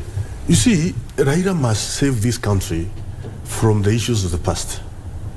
We are a country which is now in a new paradigm shift, and as far as conducting these elections, our elections are concerned, we cannot have one person taking us back again and again. Raila and the system, he and the deep state, he and the president, he and the international community, who stole his votes? William Ruto, who did not have the system, who did not have the deep state, who did not have the military, who did not have the police, who did not have the National Intelligence Service. All these security agencies and operatives, they were in the pocket of Raila Odinga and Uhuru Kenyatta. So how was the election story? It's time to move on. Okay. It's time for Raila Odinga to know time is up. As far as politics of this country is concerned, let him mentor either his daughter or any other person within his circles, so that he can have a transition. He can have, an handover process. But 2027, William Ruto will win by a very big margin. And by 2032, I don't see Raila Odinga playing politics because of the age. Okay. Some things are natural. Some things are natural. We also have, Obiang Gwema, who is also serving the longest serving president in Africa here, running for another position. Angel, he said that Raila Odinga is pushing for a handshake. Mm-hmm. Do you think that is the correct stand? Well, we had one in the past. Could that be the reason for this opposition we have right now? I think someone has to be there to speak for those who are not on the decision-making table. And I see this as a process where, an extension of the August 2022 elections. Yes. It's a show of who is mightier than the other. It's a battle of the egos. And now that is what is costing us as Kenyans, because now we are looking at them focusing on different priorities. As a leader, these are people who fought for him, seemingly, so he feels indebted to them and says, let me go and at least show my support for them. Yeah. And there's nothing wrong with that. But then again, in the long run, it is now coming to cost this country more than it's set to bring in. I think now it's high time that we forget about the 2022 elections in August, and we move on. As we are going into a new year, let us seek to address other more pertinent issues, as I just said, because I think there's one thing that Uhuru Kenyatta did in his 10 years as president, and he put aside politics and decided to serve this country, decided to invest in the infrastructure for this country. Can we see that happen in this regime? Yes. Okay. Wakili, some would argue that Raila is trying to regroup for 2027. He's trying to re-energize himself. He's trying to stay afloat, to stay relevant, to hang on the political space until 2027. Mheshimiwa says that he might not be at the ballot come 2027. That's subject to, again, what he said is natural. Will he be in a position to hang to that particular point? We have got new crop of leaders. We have got new space of democracy playing around. Do you think he'll hang on up to 2027 to remain relevant? Well, he has every right to actually vie. Our constitution does not bar him because it only provides for the lower limit, but not the upper limit of the age. So he can come back. He's currently 78 years of age. He'll be 83 then. God willing, he'll be alive and strong. So Raila Odinga can vie, but we can tell. If you go to the grounds, if you go to the streets, if you go to the villages, Kenyans have already, first of all, moved on. Having had elections in August and the cost of living having gone up because of a pandemic and all these other issues of Ukraine war. Yes. Kenyans have already moved on, and all they want to do is recoup what they lost from 2019 when 2020 when we had the pandemic. And so anything to do with elections, anything to do with conversations which are not, because we saw it, conversations that have nothing to do with economics will fail at the face of it. And that's why I started by saying I doubt anyone is going to show up. Apart from Raila Odinga and Kalonzo Musyoka, who might also not show up, I doubt anyone else will show up in Kamukunji, because Kenyans are tired of having such a kind of selfish politics. Kenyans want to see who is giving money to me, how am I going to make a living, and even beyond that, Kenyans have some faith in this government, because we can see that they're already putting in some work, and we are only giving them a chance, because we also don't want to say that we can rule, like Mheshimiwa is saying, that it is guaranteed that President Ruto should vie again in 2027. That is not a guarantee to him. The only guarantee we give to him is if he performs, if he elevates the economic status of this country and takes us to another level. That's the only way we get to re-elect him. And so we have members of parliament, we have opposition leaders, we have members of Raila Odinga's party in these two parliaments. They should be able to actually push an agenda that will progress the common wananchi. Okay. Yes. Mheshimiwa, I want us to go to the next point right now. We have got the whole cabinet now. The PSs are actually today being their first day in office. Their vetting happened and they were sworn in last week. What should you expect from the team now? Can I say that the government is now fully formed? Yes, to some extent, over 70%, but we have other coming positions, boards of governance in different parastatals. Those will be coming up. We have position for ambassadors, but we have, to some extent, ministers and permanent secretaries. This country is under very strong hands of the president. He's the guy who is at the steering wheel and is very competent. He's a guy who is hands-on. He's a person who knows what this country needs and who can do a presentation for 30 minutes to members of parliament, to his cabinet, on exactly what he need to be done. I mean, he need or what need to be done. So, of course, if you are close to some of the ministers, they will tell you that, for instance, tomorrow there's a cabinet meeting. If you are late with one minute, don't attend the meeting. And he can sit there for more than 1 hour without waking up and not listening, but seriously participating and asking questions and doing presentation to what the ministers and permanent secretaries need to do. So I expect to see a very committed government, which is coming up with very serious programs, and these programs are going to translate into projects, projects which are going to benefit the common wananchi mostly, and also spur the economic growth of this country. So I'm expecting to see a well-coordinated government, and it is good that we have a president who can be able to make a call to anybody. Is a guy who knows all the members of parliament in Kenya Kwanza by name and by their constituency. And he has the telephone numbers of each.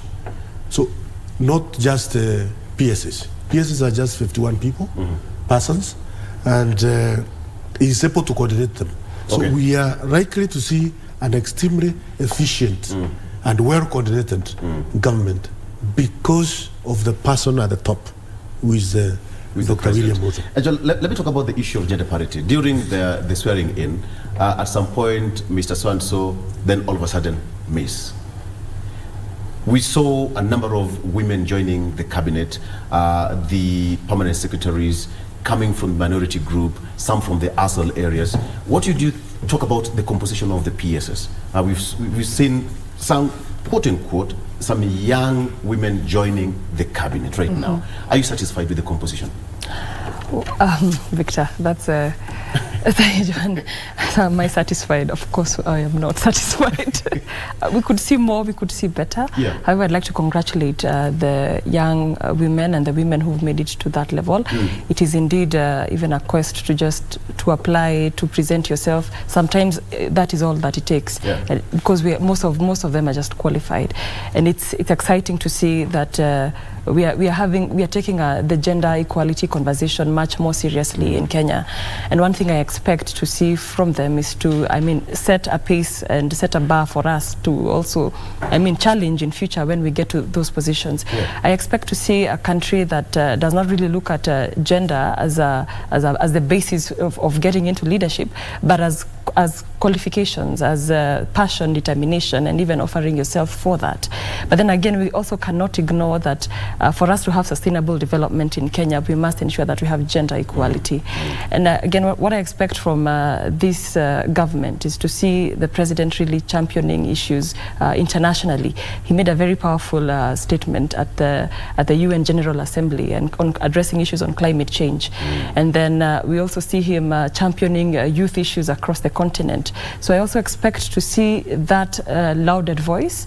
Wakili had mentioned here that there is an upper limit for becoming, there's no upper limit for becoming president, but there's a lower limit to becoming president, disadvantaging someone like me and Wakili from running for president. And these are things that young people, no, life is too short. I think the life expectancy for Kenyans in this country is about between 58 and 60. You can't just give me 20 years of my expected life to plan my dreams of becoming president.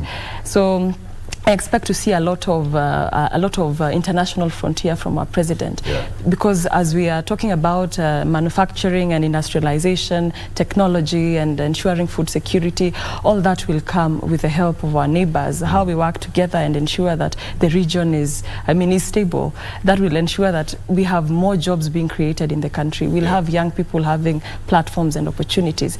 It is now time to work and build this nation. We have to roll up our sleeves.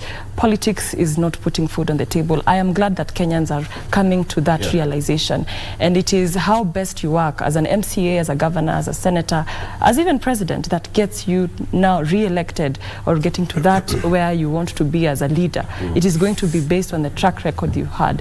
We've been impeaching governors over the time, and we've been told when we are electing them that they are not going to do much. They have not been doing much.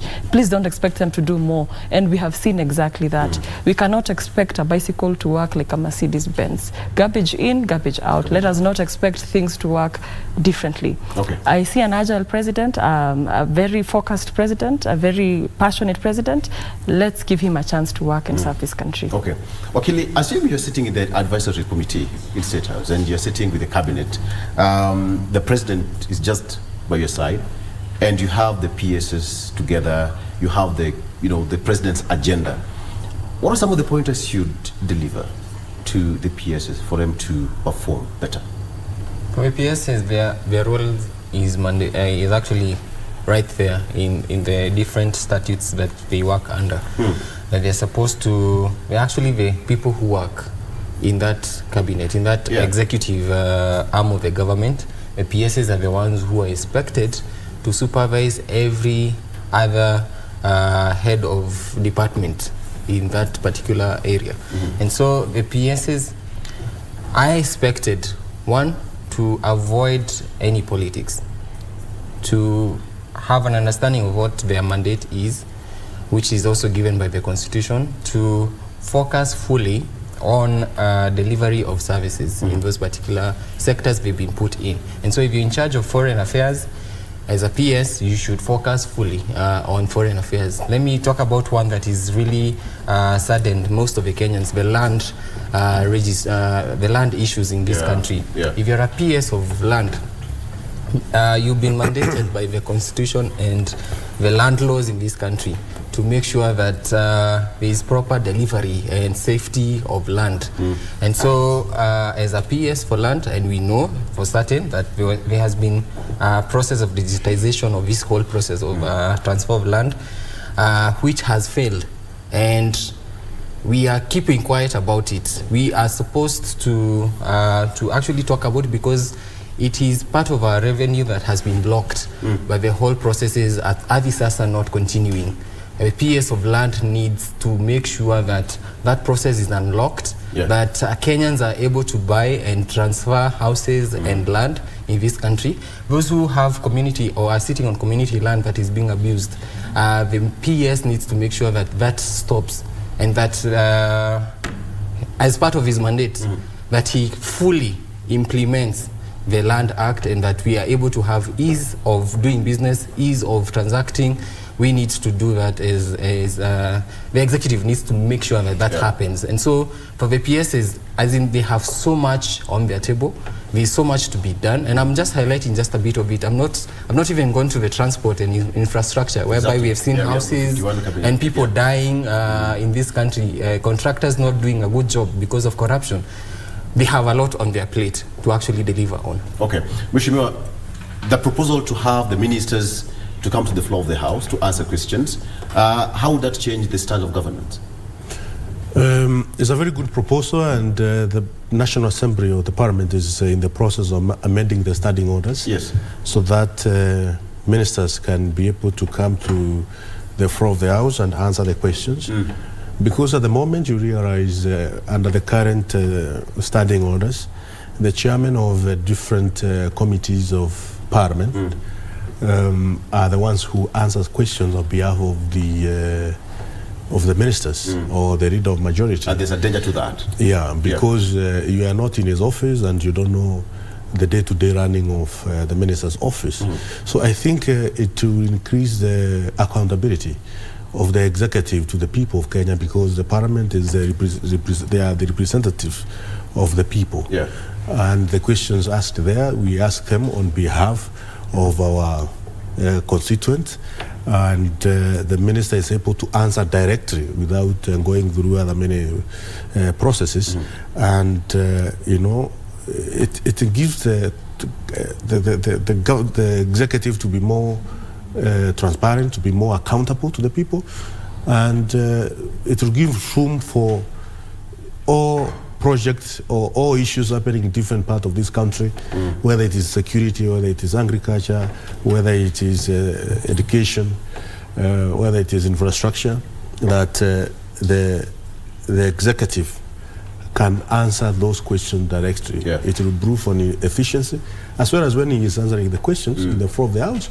We will also be giving other views, you know, ending on what the minister may be trying to do to discharge his or her mandate. So it's a very good thing, and I hope we are going to finalize the process of amending the standing orders. I'm told that we are almost coming to an end, because we have got that live launch of the Administration of Justice in Kenya annual report, of which I believe that must be so close to your heart, and what the report will contain for the 2021-2022. But Mheshimiwa, I'm also reminded that you are also going for your Christmas a happy lot. The CDF money is now the process of being out. Yes, the best thing that happened to this country is... after advisory from the Attorney General, of course. Yeah, the best thing that happened to this country is the CDF, because if you ask in ASRA, at the top of the pyramid, what the government of Kenya has done, you hear them mentioning the project which have been done by CDF. Yes. So I think is the best thing, and we should actually even increase the allocation of CDF. It's funny how this came to pass without a fight on the floor of the House. Usually it's always a tussle between the members of Parliament and the Supreme Court, which Wakili, again, it was ruled by the Supreme Court. How it all came to pan out that the advisory from the Attorney General now is going to be enacted, it's an interesting bit. We need to pay bursaries for the poor kids, orphans and kids from very poor families or ample families. We need to put the education infrastructure in place, libraries and laboratories, and classrooms and dining halls.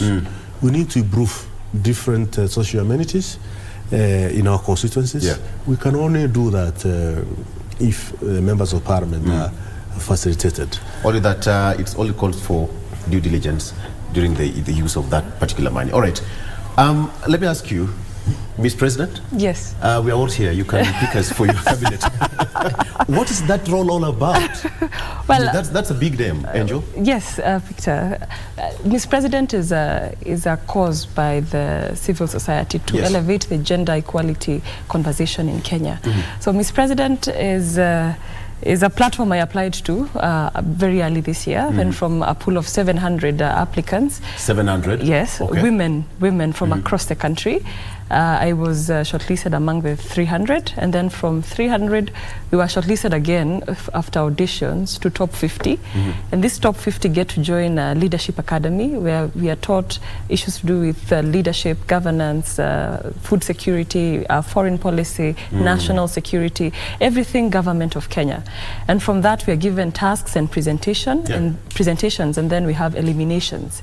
So from eliminations of 50 we were down to 6. And this 6 we were subjected to a national presidential debate. And from that presidential debate, voting lines were open, and then it was time for the public to decide on who becomes the ultimate winner for Miss President. And from that electoral process of IEBC and all that, similar to that of IEBC, exactly. Though electronic and online, I managed to garner 34,000 votes, and that won me the Miss President title. What does your office entail now? Your office? It came with a cash prize of $20,000 to get to do a community project of my choice. Mine will focus on food security. I think that every 4 years should not be a question on whether we can put food on the table. I think Kenya has sufficient resources to ensure that our food security is guaranteed. And that's a conversation I want to work with the young people, the civil society, and even government to ensure that that is a system that we wholly address. All right.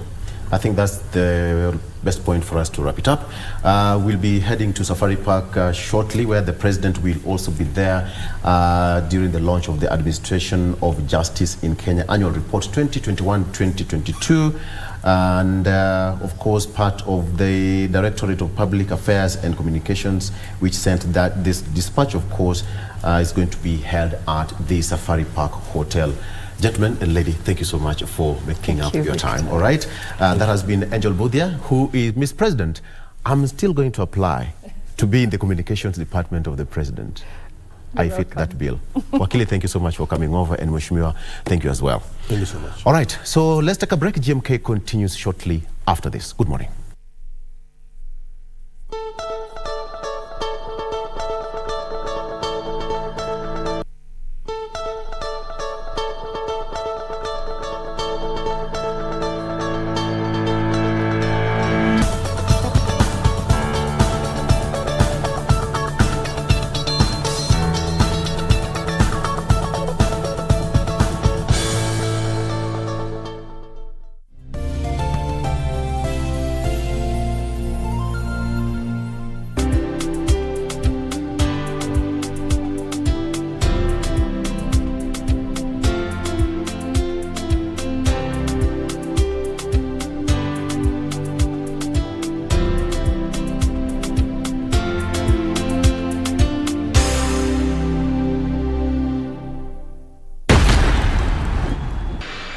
Next on Pakani. Nasikia wase hivi tunakuanga wadedi. Tatu ni polisi kama sisi. Chini. Katana na this. Hit the market. Nataka mjifanye nyinyi watalii doing some shopping. Baby, can you take a picture of me? Nice. Ibra, go undercover. Tafuta place utafit in. Baba, nitakujazia hilo nzima. Foreign Kibet. Weakness analysis. Madam, uko sawa? Utakuwa sawa. Uko serious? Mbona umesimama?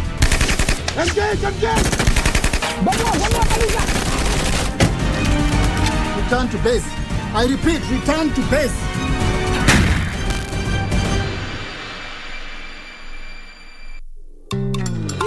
Ngimache gaska watu tegu. Ngimache yat mugulel dangu. Ngimache imanguge. Nyange begi putinai. Lale yo kimi give again. Lale yo Kitwood FM gigo si. Lale yo Kitwood FM gigo si. Kitwood FM gigo si. 98.0 Kitwek FM, Kegosin.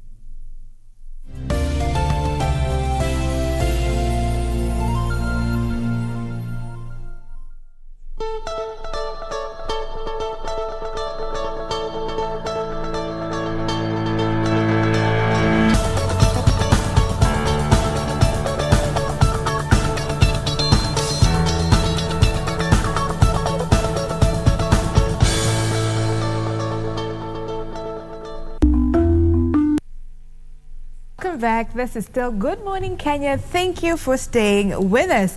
Now, from that discussion that Victor had, we are moving to matters of job opportunities in the digital space. This is especially for youths who are accounting for a large population that are unemployed. So what opportunities are there in the digital space?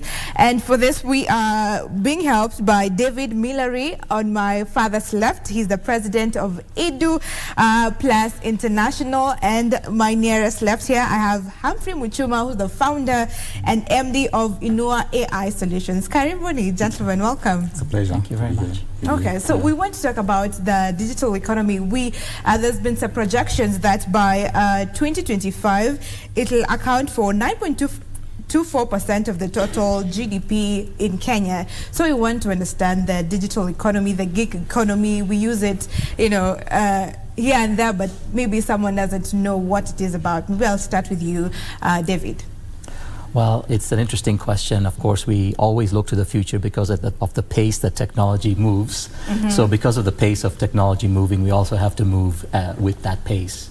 Well, when governments set those standards of how much technology is going to be part of the GDP, I think that some of the solutions have to come from the ground up. Some companies that in technology that set a foundation from, very much going from small companies and then using the actual marketplace, not just the Kenyan market, but the global marketplace, to grow organically as a small company and then get to be a larger entity in the right way. That is utilizing the revenue that comes from the company in the right way to reinvest in the employees and also, of course, the community. Okay. And I would want to ask, you two gentlemen are very enthusiastic and passionate about helping the youths to get into the digital space and get opportunities out of it. Why is this so, Humphrey? Yeah, it's a passion. I mean, I've been in the industry for around 18 years and I've seen it evolving. I've helped build startups, some with development partners, and of course my former employer. And when you look at these young people, they have a lot of, passion. Yeah. But they don't know where to take it to because they don't have the opportunity to be trained, maybe to be given an opportunity for, career development. So the reason we are so passionate about is because we see these young people who are enthusiastic. It's only that they don't have the opportunity. We would like to give them the opportunity. So when David and I met in the US, we're having, this is should be around in around October in 2018. We're having this discussion, and actually we were aligned, with what my thoughts were, his thoughts were about the vision that we're thinking about. So, and basically, it's made us start thinking about, the direction we were to take, moving forward. So when we met later on, after approximately around 3 to 6 months, we thought about these young people are here. The only thing that they're missing is the opportunity to be, connected to these jobs. And how do we do that? But there's a gap they had that exists in the market right now, and that's the training aspect. So David and I thought about the training. So how do we position our young people to these jobs? Training. So training. Training. You went into training. That's what you're doing. Exactly. You're training youths on the different skills that are there so that they maximize in their potential in the digital space and the opportunities that are there. Exactly. So we train them. So we hire, train, and of course position them for these jobs that are in the market. But it's very important for the young people also to understand that you may have the skills, but it's also critical for you to have the right kind of training to position you to take up these digital jobs in the market space. Okay, I'm curious what you mean by that. Maybe Humphrey will expand on that. So you might have the skills, but you need the training. But meaning when you have the skills, it means that you know how to do it. So why do you need the training? Well, that's a really interesting point. It's good to kind of investigate what that means. I think it's very important to understand what the opportunity is, right? So we talk about the word opportunity, but sometimes people think about that in different terms. You know, those young people, depending on where they are, they think when you say, here's an opportunity, everybody has a different definition. So when we started discussing, Humphrey and I, we said, you know, we will look at the marketplace and we'll look at a growing marketplace in some sector. And I think all sectors are digital. You know, every space is digital, right? Everything is digital. And you agreed with me, right? Yeah. Exactly. So if every space is digital, then we have to be more exact. Instead of being so broad, we can say, here's a market that we think is growing. Now, this could be anywhere in the world. How do we train specifically our young people who have basic computer skills? There's plenty of that, in specific skills to then help in that marketplace, which is growing. Okay. So it's very, very specific. You don't want to train before defining what the market is. You define the market and you say it's going to be this. Now markets change, we know that, but we can be ready for that. And then you start training them specific to the market. Okay. And would you say that is the unique aspect of what you're doing as compared to what other training institutions that are there? Because we have training institutions on matters digital, you know, capacity building for the youth especially. So is the difference now identifying the market, what the market wants, and now training in line with that? Exactly. So you have the skills. We've trained you, but we're not just training you, but we're training you to position you for success. And the success will come about by you understanding what is there in the market. And we're not just looking at right now, we're looking at 50 years down the line, you know, 10, you can say 5, 10, 20 years down the line. How does the digital space look like? So for us, I think the key differentiator will be we go an extra mile to connect these young people with these jobs. You know, and there are full-time opportunities for these young people. So we will train you at the same time, you know, as we are training, you're also building opportunities, finding partners whom we share the same vision, working with us to provide these digital opportunities for them. Okay. And I'm curious about what opportunities, what market is there now currently in Kenya? What have you identified? Maybe Humphrey will tell us that.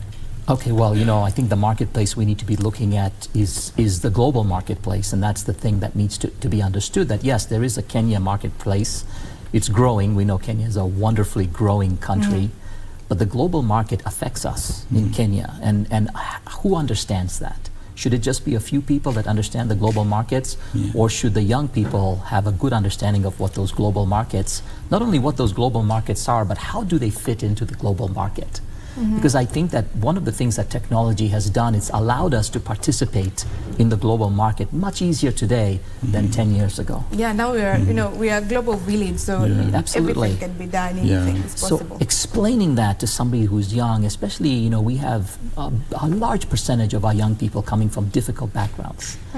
And so to explain to them, it takes some time to say, hey, you know, you are participating in a global marketplace. What does that mean? So part of us, our initiative is not just giving them a job and paying them for it. It's also the educational piece to say, do you understand what you're doing and why are you doing it? And sometimes companies just say, just do the work. Don't worry about it. I'll pay you. You do the work. Don't ask questions. And I think that's just an old way of thinking. The new way that's going to sustain companies is defining it at all the levels of the organization so that the young people and their communities that they're in understand it. And I think that knowledge is power for them. And we are trying to empower these young people in ways that I believe we haven't done before in this way, in this very specific way. A combination of the partners that Humphrey's talking about, universities, very large organizations, technology organizations that are global, and the companies you mentioned that are giving this training have already been here giving this training. It's good that they're doing that, because when they come to us, they already have some of those skills. Maybe not enough to do what they need to do, but at least they have something. So we don't look like, oh, that's bad. We say, no, thank God that those companies are doing it, because these young people are coming to us with those skills, and we just enhance them and then give them the rest of the education to say, do you know why you're doing it? Do you understand how, how big the world is and how small it is at the same time because of technology? Okay, and we'll delve into that a bit more. But first, I want to understand what opportunities are there for someone who doesn't even know that there are opportunities in the digital space. So what work is there? Is there work in the digital space? A lot. Yeah. There is a lot. Actually, every area of the professional services is basically included.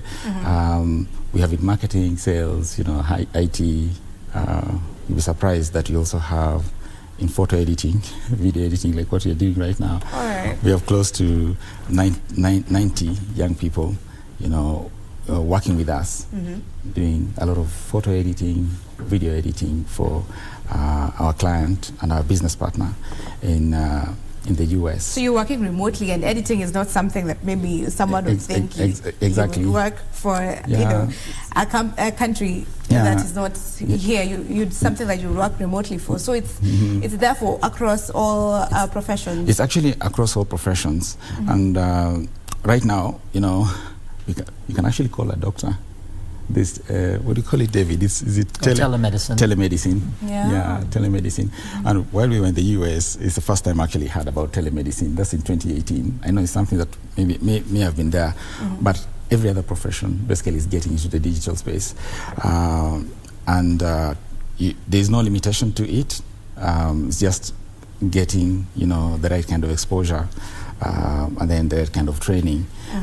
But most important, like what David and I have just mentioned, is positioning these young people, in the right places and getting them to understand why they're doing this, So once you get to understand why you're doing it, you're able to bring some kind of creativity, innovation. That's what you're trying to be. You're not just giving you a job. So you're moving away from just do this task, I'll pay for it, but you know why you're doing that job, so you can make the most out of it. Exactly, ownership. For yourself. So actually, ownership is the key piece of it. So you're actually owning the process. So you're able to contribute to the process itself. Not just doing the work. So in the digital space, you're submitting it, it's done. No. Yeah. So connecting these dots is very important. Yeah, and we can actually, and David did mention about building that ecosystem. It's very important that we do that. Okay. And it should start, right with the educational institutions, the corporate companies, and then training institutions, and the institutions that are organizations or companies that are offering opportunities like what we are doing in the digital space. So where does this ecosystem, where should it start? Is it from primary school that they should, link to training all the way to the university, and then after that, so maybe take us through, give us a clear picture of how that ecosystem should look like. Yeah, so just connecting the child, identifying what they basically are passionate about. It could be sometimes hard because they keep changing. I want to be a pilot, I want to be a doctor, and all that. Lawyer, but just give them the digital basics. As they grow up, they'll get to understand which space they actually fit in the most and what they're passionate about. So right from primary, going all the way to high school, to the university, and then, so what happens after university? For us, what we feel like is, by the time you actually get to the university in your first year, you should actually start identifying what you're doing. You shouldn't wait until you're out of university. That's when you're going to look for work. We can provide companies like ours, providing internship opportunities for these young people. As they study, they get to understand where they're heading, the direction they're taking, what is there for me. They're able to plan well in advance. We've managed to train a number of them. Some of them were actually detained for 1 year just to make sure that they're positioned in the right profession. Yeah. Okay, quite interesting. And what about, we have talked about any profession can get into the digital space, but when you think about the digital workspace, at the top of your head, you would think, someone would think about the professional academic writing, the transcription, those are the basic ones. So do you also offer that? Are they also important, or are they just, they don't hold as much water than that, just to help you get some little income, but maybe you major on your a particular one that you major on? Yeah, you know, I think it's good for young people to have a variety of experiences, right? Because I think that that's when they learn the most, you know, when they see different things, different ways of doing things. Usually there's not just one path that everybody goes from A to Z and then you succeed, right? We know that there are twists and turns in the road, and some of those twists and turns are okay because they're still getting some knowledge. But in terms of talking about the ecosystem, really what we're talking about is how does the private industry and the government and educational institutions work together to do the right thing to lift up young people to be ready for the digital economy. There's going to be probably 5 million open cybersecurity jobs in the next 10 years. So if there's going to be that many that are open, obviously we can't fill all of them, but there should be a significant amount of cybersecurity jobs that are filled by very talented Kenyans, young people. And so that was the conversation that Humphrey and I had 2 years ago. And so we've invested in that to get ready because you have to look ahead. You have to understand the marketplace first, you know, and then you can communicate with your ecosystem, whether it's the government or whether it's educational institutions. You come with some knowledge and some experience that says, hey, this is what we're seeing, so that at least we know what each other is doing, because I think that we all want the same thing, is to lift up the young people to success, which is wonderful for the country as we look at that GDP number that we want to get to, right? The goal, right? That's important, right? But there's ways of getting there, and I don't think that just one of the ecosystem can work without the cooperation amongst it. And sometimes that cooperation is difficult, but I think it's solvable if we do it the right way. All right. What about the disadvantaged population? Because we're talking about the digital space and work in the digital space. So that means technology. So technology means you have to have a gadget that gets you online, to the internet. What about that person, that young person in the slums? They can't afford that. That's a luxury to them, but yet they have this potential in them. So what should be done, or what is being done towards that? So first, I'll talk about what you're doing. We close to, let's say, 90% of our workforce right now are actually marginalized, coming from marginalized communities or marginalized spaces. So we will hire them, train them, and we understand. You should attend one of our interviews process. Some of them are quiet, but we do know how. You know, we don't just dismiss them, but we know they're only afraid. We try to make them comfortable, understand. Some of them, actually, we hired them and they're really quiet. Right now, they're the most talkative in the office. And they actually stand in front of teams and to address and, you know, coach, mentor, give debriefs, briefs, meetings, and you'll be surprised. They have the potential. It's only that they haven't been given. They're just dismissed. And then some of them will be because of the kind of experience they went through in the interviewing processes with other places. But you brought in a very good point about what do we do about them. So as a company, we will train them, we'll give them an opportunity to work with us from our offices.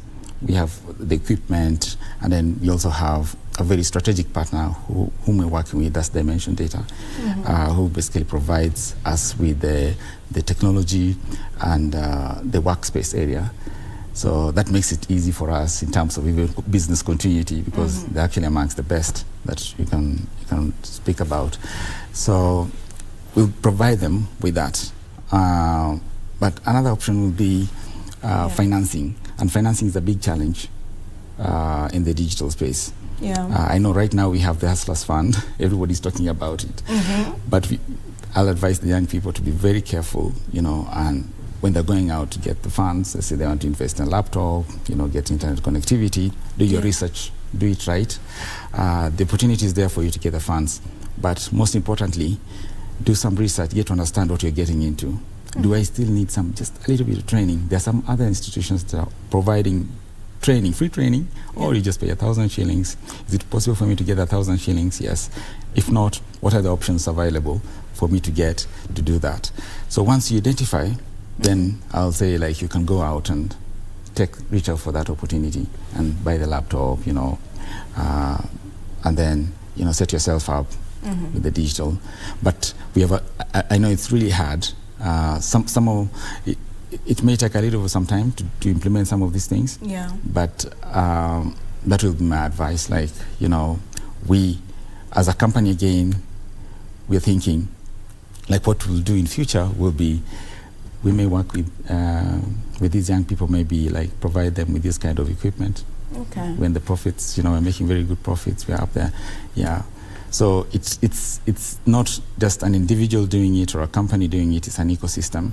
We work with the government, identify the opportunities are there, these young people has already identified. And some, maybe, it's just a suggestion, maybe if a young person is struggling to get a laptop and we have some of the development partners or, CDF funds, the guests who were here before we came in, we were talking about the CDF funds. Politicians actually play a key role. We actually play a key role in this. So there's the CDF funds, how do we support the young people out there? I don't know how that will work out, but it's important for everyone to be involved. Yeah, the private, the public sector. And all that. And even the young people themselves. The young people themselves to be involved and trying to understand. But they need to not to make a move before they understand like what they're getting themselves into. And then, but most of it, for it to work, to be seen working, we need to have players like ourselves or people who are able and capable to come and support the young people and position them there. Yeah. And I would want to ask David, why in this generation do you think that this generation is the right generation to push for the digital space, to get into that particular space, and why so? Well, the easy answer there is I think all spaces are digital spaces. That's why, we talk about a digital space, but really every space is a digital space. And I think the young people, especially this generation, even at very young age, they know how to do things with devices and computers that are almost instinctive. And so if it's instinctive for them at a young age, those things should be developed, because we know as much as devices are a part of our lives now, can you imagine 10 years from now, 20 years from now, we don't even know what's going to happen. If you look at the last 10 to 20 years to see where we've come in terms of usage of devices. But the young kids now, no matter where they are, they're growing up with these devices. And so some of the opportunities, if you think about it, marketing opportunities are always going to be there. You can't really automate marketing opportunities because the market changes so quickly. You need somebody to understand what makes a person make a purchase. Why do they do it? What's behind it? Not just here in Kenya or here in Africa, but globally, right? Because we need to understand those behaviors. And so I do think that defining it in a way that makes sense at an early age is good for these young people, because what we found in the last 3 years that we've been working together, these young people, even if they've come from marginalized areas, the young people in Kenya are super smart. No matter, even if they don't have a degree, they're really smart and they absorb information really quickly. The question is what information do you give them so that they can understand the global market. So they're in the digital space, but they need to understand what the global market is. When they have that understanding, they'll be able to make decisions a lot better. And there is one thing I wanted to bring up that's very important, I think, for this audience to know. And it's this. Yes, there is a work economy now that says you brought it up, the gig economy, right? So I'll just give you this work, and you work for somebody in, I don't know, Czechoslovakia. They give you work, and you can work at your home for them. What we're seeing is those are not sustainable. You can get them 1, 2, 3, but somehow the management layer around technology is really important, because the management layer allows us to introduce more than technology to the young people. You see, a technology firm can't just teach technology. They have to teach social things, government things, economic things. All-round. You said it, well-rounded. Can that happen in the gig economy? Or is it just doing something for a company so that it's good for them, but is it good for the worker? So I think it's a good question to ask. The answer may be yes, but I'm also thinking, okay, but we have seen as we've developed managers how important they are to these young people. Mentorship, explanation, social, things that are really important for us for day-to-day life. It has to be part of our solution. We cannot say that's for somebody else to do.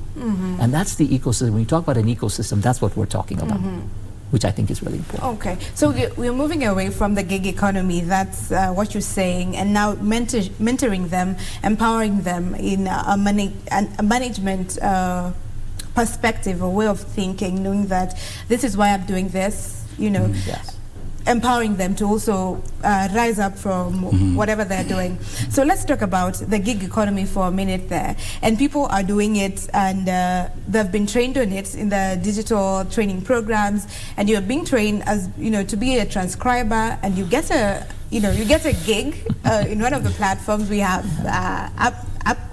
Is it Fiverr and Upwork, yes, and the rest of them, but they're not sustainable enough. Again, so you get a gig today, tomorrow you don't get a gig, and then what happens after that? You lose your skill after that. So how different is yours now? Because you're also giving opportunities, you're paying people to train them. So there's such a difference, and what needs to be done? Maybe I will ask you, Humphrey. So, I mean, those jobs are really important because it gives you a head start, you know, to what you're going to experience in the future.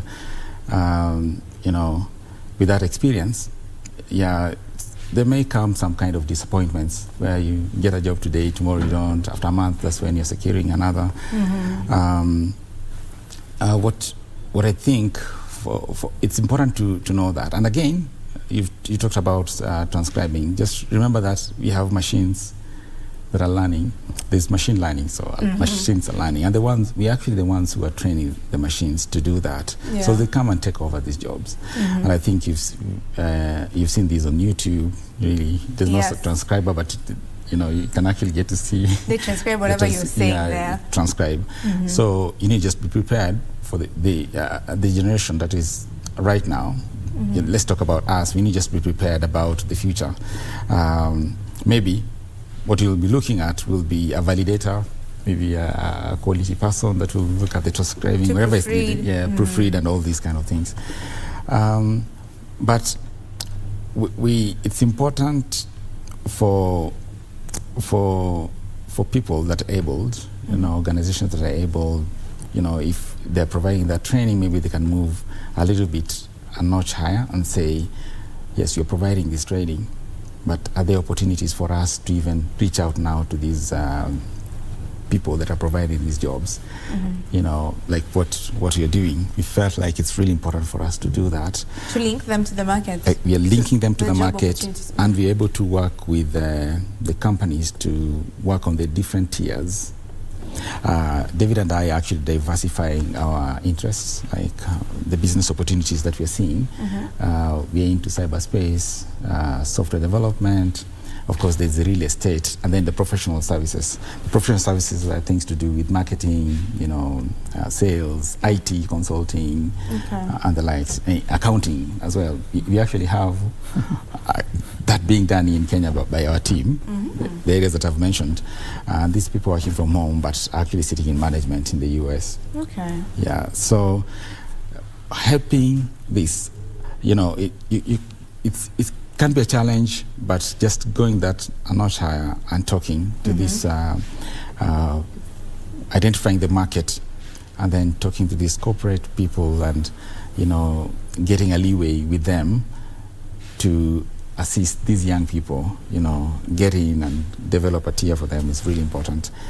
So, yeah, but the way it is, it's good. It's a good start, like I mentioned. For you to start, you know, you get a gig here, you do it. I mean, we can't just throw that away because at least you're getting some income to it. But just like David mentioned, sustainability aspect is key. So for us, the sustainability component really is what drove us to do what you're doing right now. Okay. Yeah. So the sustainability is you linking them to that opportunity, having them well on training, as you have already looked for opportunities that you can link them immediately after you feel that they are good enough. Exactly. Do you think that this should be done also with the training programs and projects and initiatives that the government has started, and even the private institutions? What do you think about that, David? I think it's you know, every sector of the ecosystem has their own agendas, you know, and I think that if it fits, and if they're able to do it, if they have the capability to do it, that's good. but we all have a part to play in it, and I think it's good. I think we can do some, obviously we can't do some things the government has to do. Yeah. But we can do some things maybe the government can't do. So that's where a true partnership comes in. You know, so I think that if there's enough, if we can explain to these young people why we're doing the things we're doing and what this marketplace is, and when they start to understand that, you will see that they are the ones that are going to start to create things, small things that are going to become big here, as opposed to something that was created in another country and then comes here. That's the end goal. The end goal is we need to be creating those things here in Kenya. And that will change the equation. So for example, some of our young people that have come from, you know, marginal spaces, they have shown such a intelligence for management and for thought process. They are definitely college material or something like that they want to do. They may go and do some things from us, but they're launched with such good background and such good baseline that they'll succeed. And we want that. We tell our young people, if you don't, if a few of you don't start businesses in the next 5 years, we'll be disappointed. It's not because we don't want to lose them.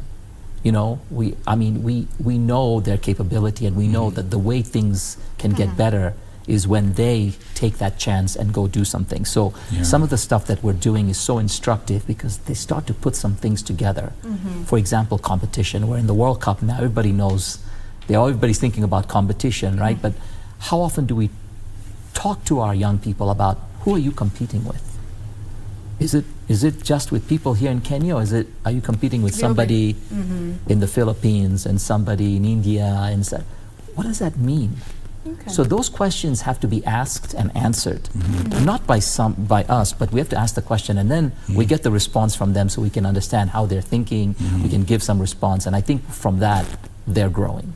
And what has that done? You know, that aspect of you probing them and letting them know what is in them, the potential that they hold, and opening their eyes to the potential that is out there. What has that done to them from the feedback, or from the feedback that you have had with the people that you have trained so far? Yeah, it's something that we've seen is a change of mindset. So they're not limited. I like the way Kipchoge puts it, the limited word, you know. Yeah, no one is limited. No one is limited. But you can only be unlimited in your potential if you're given the space to do it. And that's what we want. We're not putting you there and then we give you a instructional manual for you to go through and do the job and then just head home. But we are providing you with an opportunity to think outside the box. You know, to participate in the process. Yeah, and by so doing, this person will be creative, you know, open-minded, creative, bring some kind of innovation that maybe is needed in the business, and in so doing as well, something, you know, they may think of something that they may want to do in future by themselves that we are not doing, and we'll support that. Yeah, that's why David talked about, you know, we would like them to be entrepreneurs. And what is the place of innovation, because you've mentioned that? What is the place of innovation in this space? Innovation, I think it's boundless. That's how I can say it's boundless, and there's a lot that can be done. You know, if, for example, if you had like good infrastructure, I know that the government has really done a good job with that. We actually, in Kenya is actually one of the leading in Africa. It's actually, sometimes you're rated first, second, you know. So I would say like we are really the best. We have the best. Silicon Valley. Yeah, we have the best. And we like what the current government is doing, of course. You know, the vision, the plans they have for the young people in the digital space. The new ICT, CES talks a lot about it, which is really impressive. I mean, that's the future. Digital space is the future. So I think innovation for me is boundless. If you give the young people the opportunity to have access to the technology, provided we have the right kind of infrastructure that is laid out for them, there's a lot of things that can come out. So 1,000 of them will gain access, like David said. 1,000 of them will gain access, but we may have like one of them that will come up with a product that's really, you know, will do wonders to the world. Will do wonders to the world. It's only that most of them have not been given that opportunity. Yeah. Okay. And I'm curious, I would want to ask, because you recruit these young people to your program where you train them, but there are only a few who make it, of course, and many people are looking for employment outside. When we were talking behind the cameras, you said out of 20 people, you get around maybe five people. So what is it that you look out for, that you know this one has an interest in this space, this one we can train? Yeah, David? Well, I'm going to say Humphrey is amazing at recruiting, and he's the brains behind the recruiting. So we're doing a better well, because remember, I'm in the U.S. I'm located in the U.S. Humphrey's here. He's on the ground here. So Humphrey's knowledge of how to do this is amazing. So he's going to answer the question. Yes, for sure. Yeah. So we have clear tests for these young people.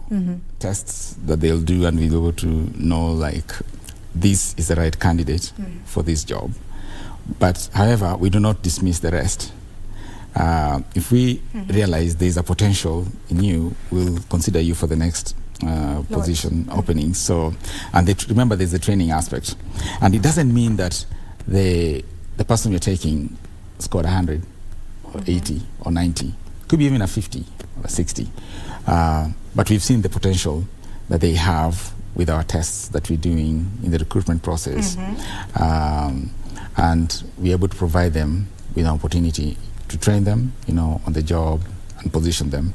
However, one of the things that we've realized that is very essential and critical, and we should start this right from primary, going all the way to the universities. Communication is a big deal in this space. Remember, you're working remotely, so if you don't know how to communicate, then you can't make it. You can't hack it. So the soft skills are also important. Soft skills are very important. The expressive, the face-to-face, written, very important. So a lot of emphasis should be put in communication. Okay. Communication. So you should have the skill, and then you should be able to write. Communicate in writing, communicate in, speech as well. Yeah. So if you get that, and I think David, you agree me, I think communication will take close to even 80%. 80% of it is communication. I'm telling you, like, go for an interview, you're a good communicator, even without the practical piece of it, you're taken, you're hired. You'll be hired because they believe that you can do. So if you're a good communicator, that's communication for you to be successable in the digital space. So that's a key thing that you look out for when you're getting into this. So what happens to that person who's, again, a tech savvy? Because now we know that, or the perception rather, is that tech geniuses are usually not good in communication, especially those that are into coding and all that deep stuff. So what happens to them in that place? Yeah. Yeah, I think David will also answer this, but I think you don't have to speak fast for you to be a good communicator. Okay. You can speak slowly, but bring out the point. You understand? Yeah. But you can, at the same time, be able to write really quick, So somebody may not really be that expressive or in, talking, but the enthusiasm must be in it. Okay. So remember, you're working remotely, so if you're not enthusiastic in your speech, in your talk, that's a big limiter, because I'm there. It's just like when you're talking on phone, the intonation really matters. Oh, yeah. Yeah. You can tell a lot from it. Yeah, you can tell a lot from it. Yeah, maybe David now can. Yeah, David, what's your perspective on that?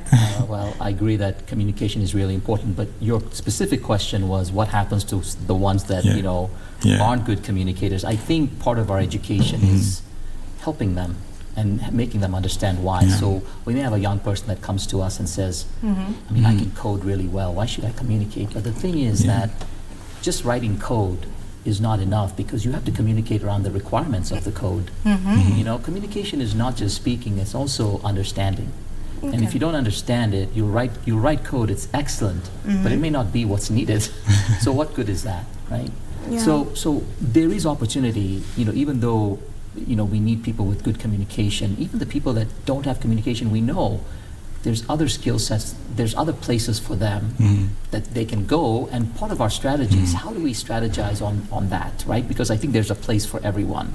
But I think we can educate them towards better communication. You know, and I think that is definitely one of our pillars, I would say, is for us to say, what are we doing as a company to help that? And I'll tell you, you asked about how do you know that they're doing what are the results? Some of the results are when Humphrey mentioned we have accountants and we have people in marketing and we have people in sales. It's not that we went to a client and said, oh, we have people in that. The client came to us because of the experience they had with our group and said, can you give us more? Need more. That's the best way to do it, right? So the question is, how do you get it to where the companies are asking, can you do this? I need you to do this. As opposed to us going, do you have work for us? We need some jobs. We right. Have people, Exactly. So that's a different way of thinking about it, right? It's a different approach. But I think it's doable because we've seen that happen with our clients, and they're so. There's one. I'll give you this example. One of our cybersecurity. He's working with a young guy from Rochester Institute of Technology in New York. Young guy in the U.S. He didn't even know where Nairobi was until he started working with our team. It changed the way he started working. He was asking questions in his company. He started to do some research on Nairobi. He started to talk to his manager saying, there's more we can do in Nairobi. He had no idea where Nairobi was. You see, that type of connection comes because the young people here are so enthusiastic. They want to connect with the world. And through that connection, there's a feeling that happens. And that feeling is what makes opportunity. I understand it's the work, but it's also that emotional connection that we have with each other. And that can't be lost. Okay. And that I think is a big part of, that's some of the things we talk about. How do we make more of this happen? Amazing. And you also mentioned, I think off camera, that these people, the people you train on, they should also know how to market themselves and put themselves out there. Exactly. So how do you enable them do that? Yeah. So we have career, like we spoke about career development. We also, what we do is we will train you. We will help you package yourself really well. Tell you how to do it. But not just tell you how to do it, but most importantly, show you how to do it and why you need to do that. It's not just like, we don't want to be robotic in that nature, but we want to train them in such a way that they're able to position themselves up there. So if you're talking, for example, like we spoke about the transcribing jobs. These jobs are there, but like machines are learning what you're doing right now. Yeah. So why not go a little bit further and say I can do validation, quality in this area, and then just that one point really will make a difference. So just one aspect of it. But again, I think the advantage we have, we do a lot of research, and again, the kind of interaction that we have with our partners way out there, we're able to understand what is there and help them position themselves there. The current team that we have, we are able to work with them and start positioning them for the future. That's why I spoke about it and said, we are not just looking at them working with us. If they get a better opportunity, you allow them. We allow them. We'll write them a recommendation because it's an opportunity they're giving for another person to come and work with us. Yeah. If they're elevated, it's good. Why not go and then somebody else will come? Yeah. But we put down very good transition measures just to make sure that there's continuity when that happens.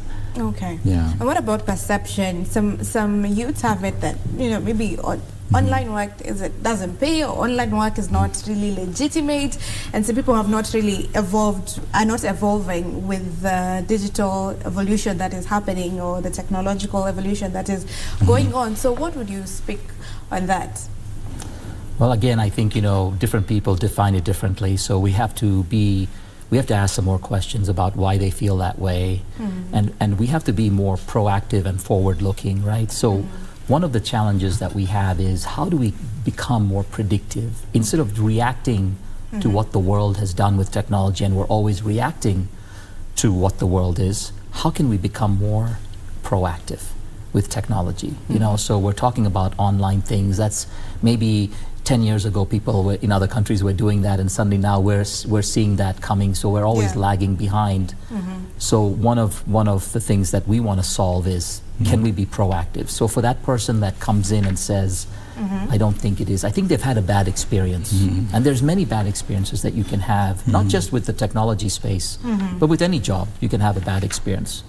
Sure. But sometimes that bad experience is good because it sets the framework for something better to come. Exactly. Right? And so it's not enough that Inua AI exists. We want 100 Inua AIs that exist in Kenya. 100, maybe more, because we think that if that happens, there'll be a scale of development in the right way and a very uplifting way that can change things at the ground level. Okay. Right? At what we call the community level. How do we change things at the community level? And I think that's it matches what our culture is community. And so we ask about those questions. We want to understand that. And not only that, but the rest of the world, our clients, whether they're in US, UK, they're also interested in that. Everybody likes to talk about that. It's instructive for them, just like that example I gave you with that young man who didn't even know where Nairobi was, because he's lived an existence where he didn't have to know. Now with this, he's able to not only know, but he's able to care about it. And so that's another thing that I think is really positive of what I call organic growth, right? Organic growth means that it's not funded by a lot of money or the government does a lot. It's we started this organically and it builds organically. And so now once it builds organically, it's more stable. Okay. Yeah. Makes a lot of sense. All right, we want to close this. We've come to the end of it. And just finally, I just want you to say, Humphrey, are there job opportunities, speak to that youth, are there job opportunities in the digital space, and what possibilities lie in this particular space? And as David has said, it's everywhere is digital now. And as you also give us your social handles, if someone wants to reach your company, where they can get you. So to the young person, you know, back there, it could be in the village, at home, in the city, the opportunity is there, but it's also important for you to know how to position yourself. So I think it will be important for them to reach out, and I know we've worked with quite a number of training institutions back at home, in the rural areas, and as well as also in the slum areas. They're there. Reach out to them, identify those people that are doing those kind of digital kind of training, and then we have the government is supporting this initiative as well. We have the Ajira initiative. Be part of it. Join. Get to understand like what is really happening in that space. I think it's really important. So there's hope, but again, as hope exists, we need to put in a lot of effort to get there. Our social handles, you know, you can find us on Facebook, Inua AI Solutions, LinkedIn. I think as we are moving towards, you know, we have to go like in a professional line. You also need to learn to use LinkedIn as well. So we are on LinkedIn, Inua AI Solutions. Our Twitter handle is Inua AI, at Inua AI Solutions as well. All right, so thank you very much, gentlemen. I believe we have gotten a lot of tips from that. We now bring this conversation to a close. We have been talking to David Millery, the president of EduPlus International, and also Humphrey Muchuma, founder and MD of Inua AI Solutions. We've been talking about the job opportunities in the digital space. Thank you for staying with us. My name is Stephanie Ayata, and on behalf of the GMK team, we thank you for your company, and we wish you a lovely day ahead. Enjoy the rest of your viewing.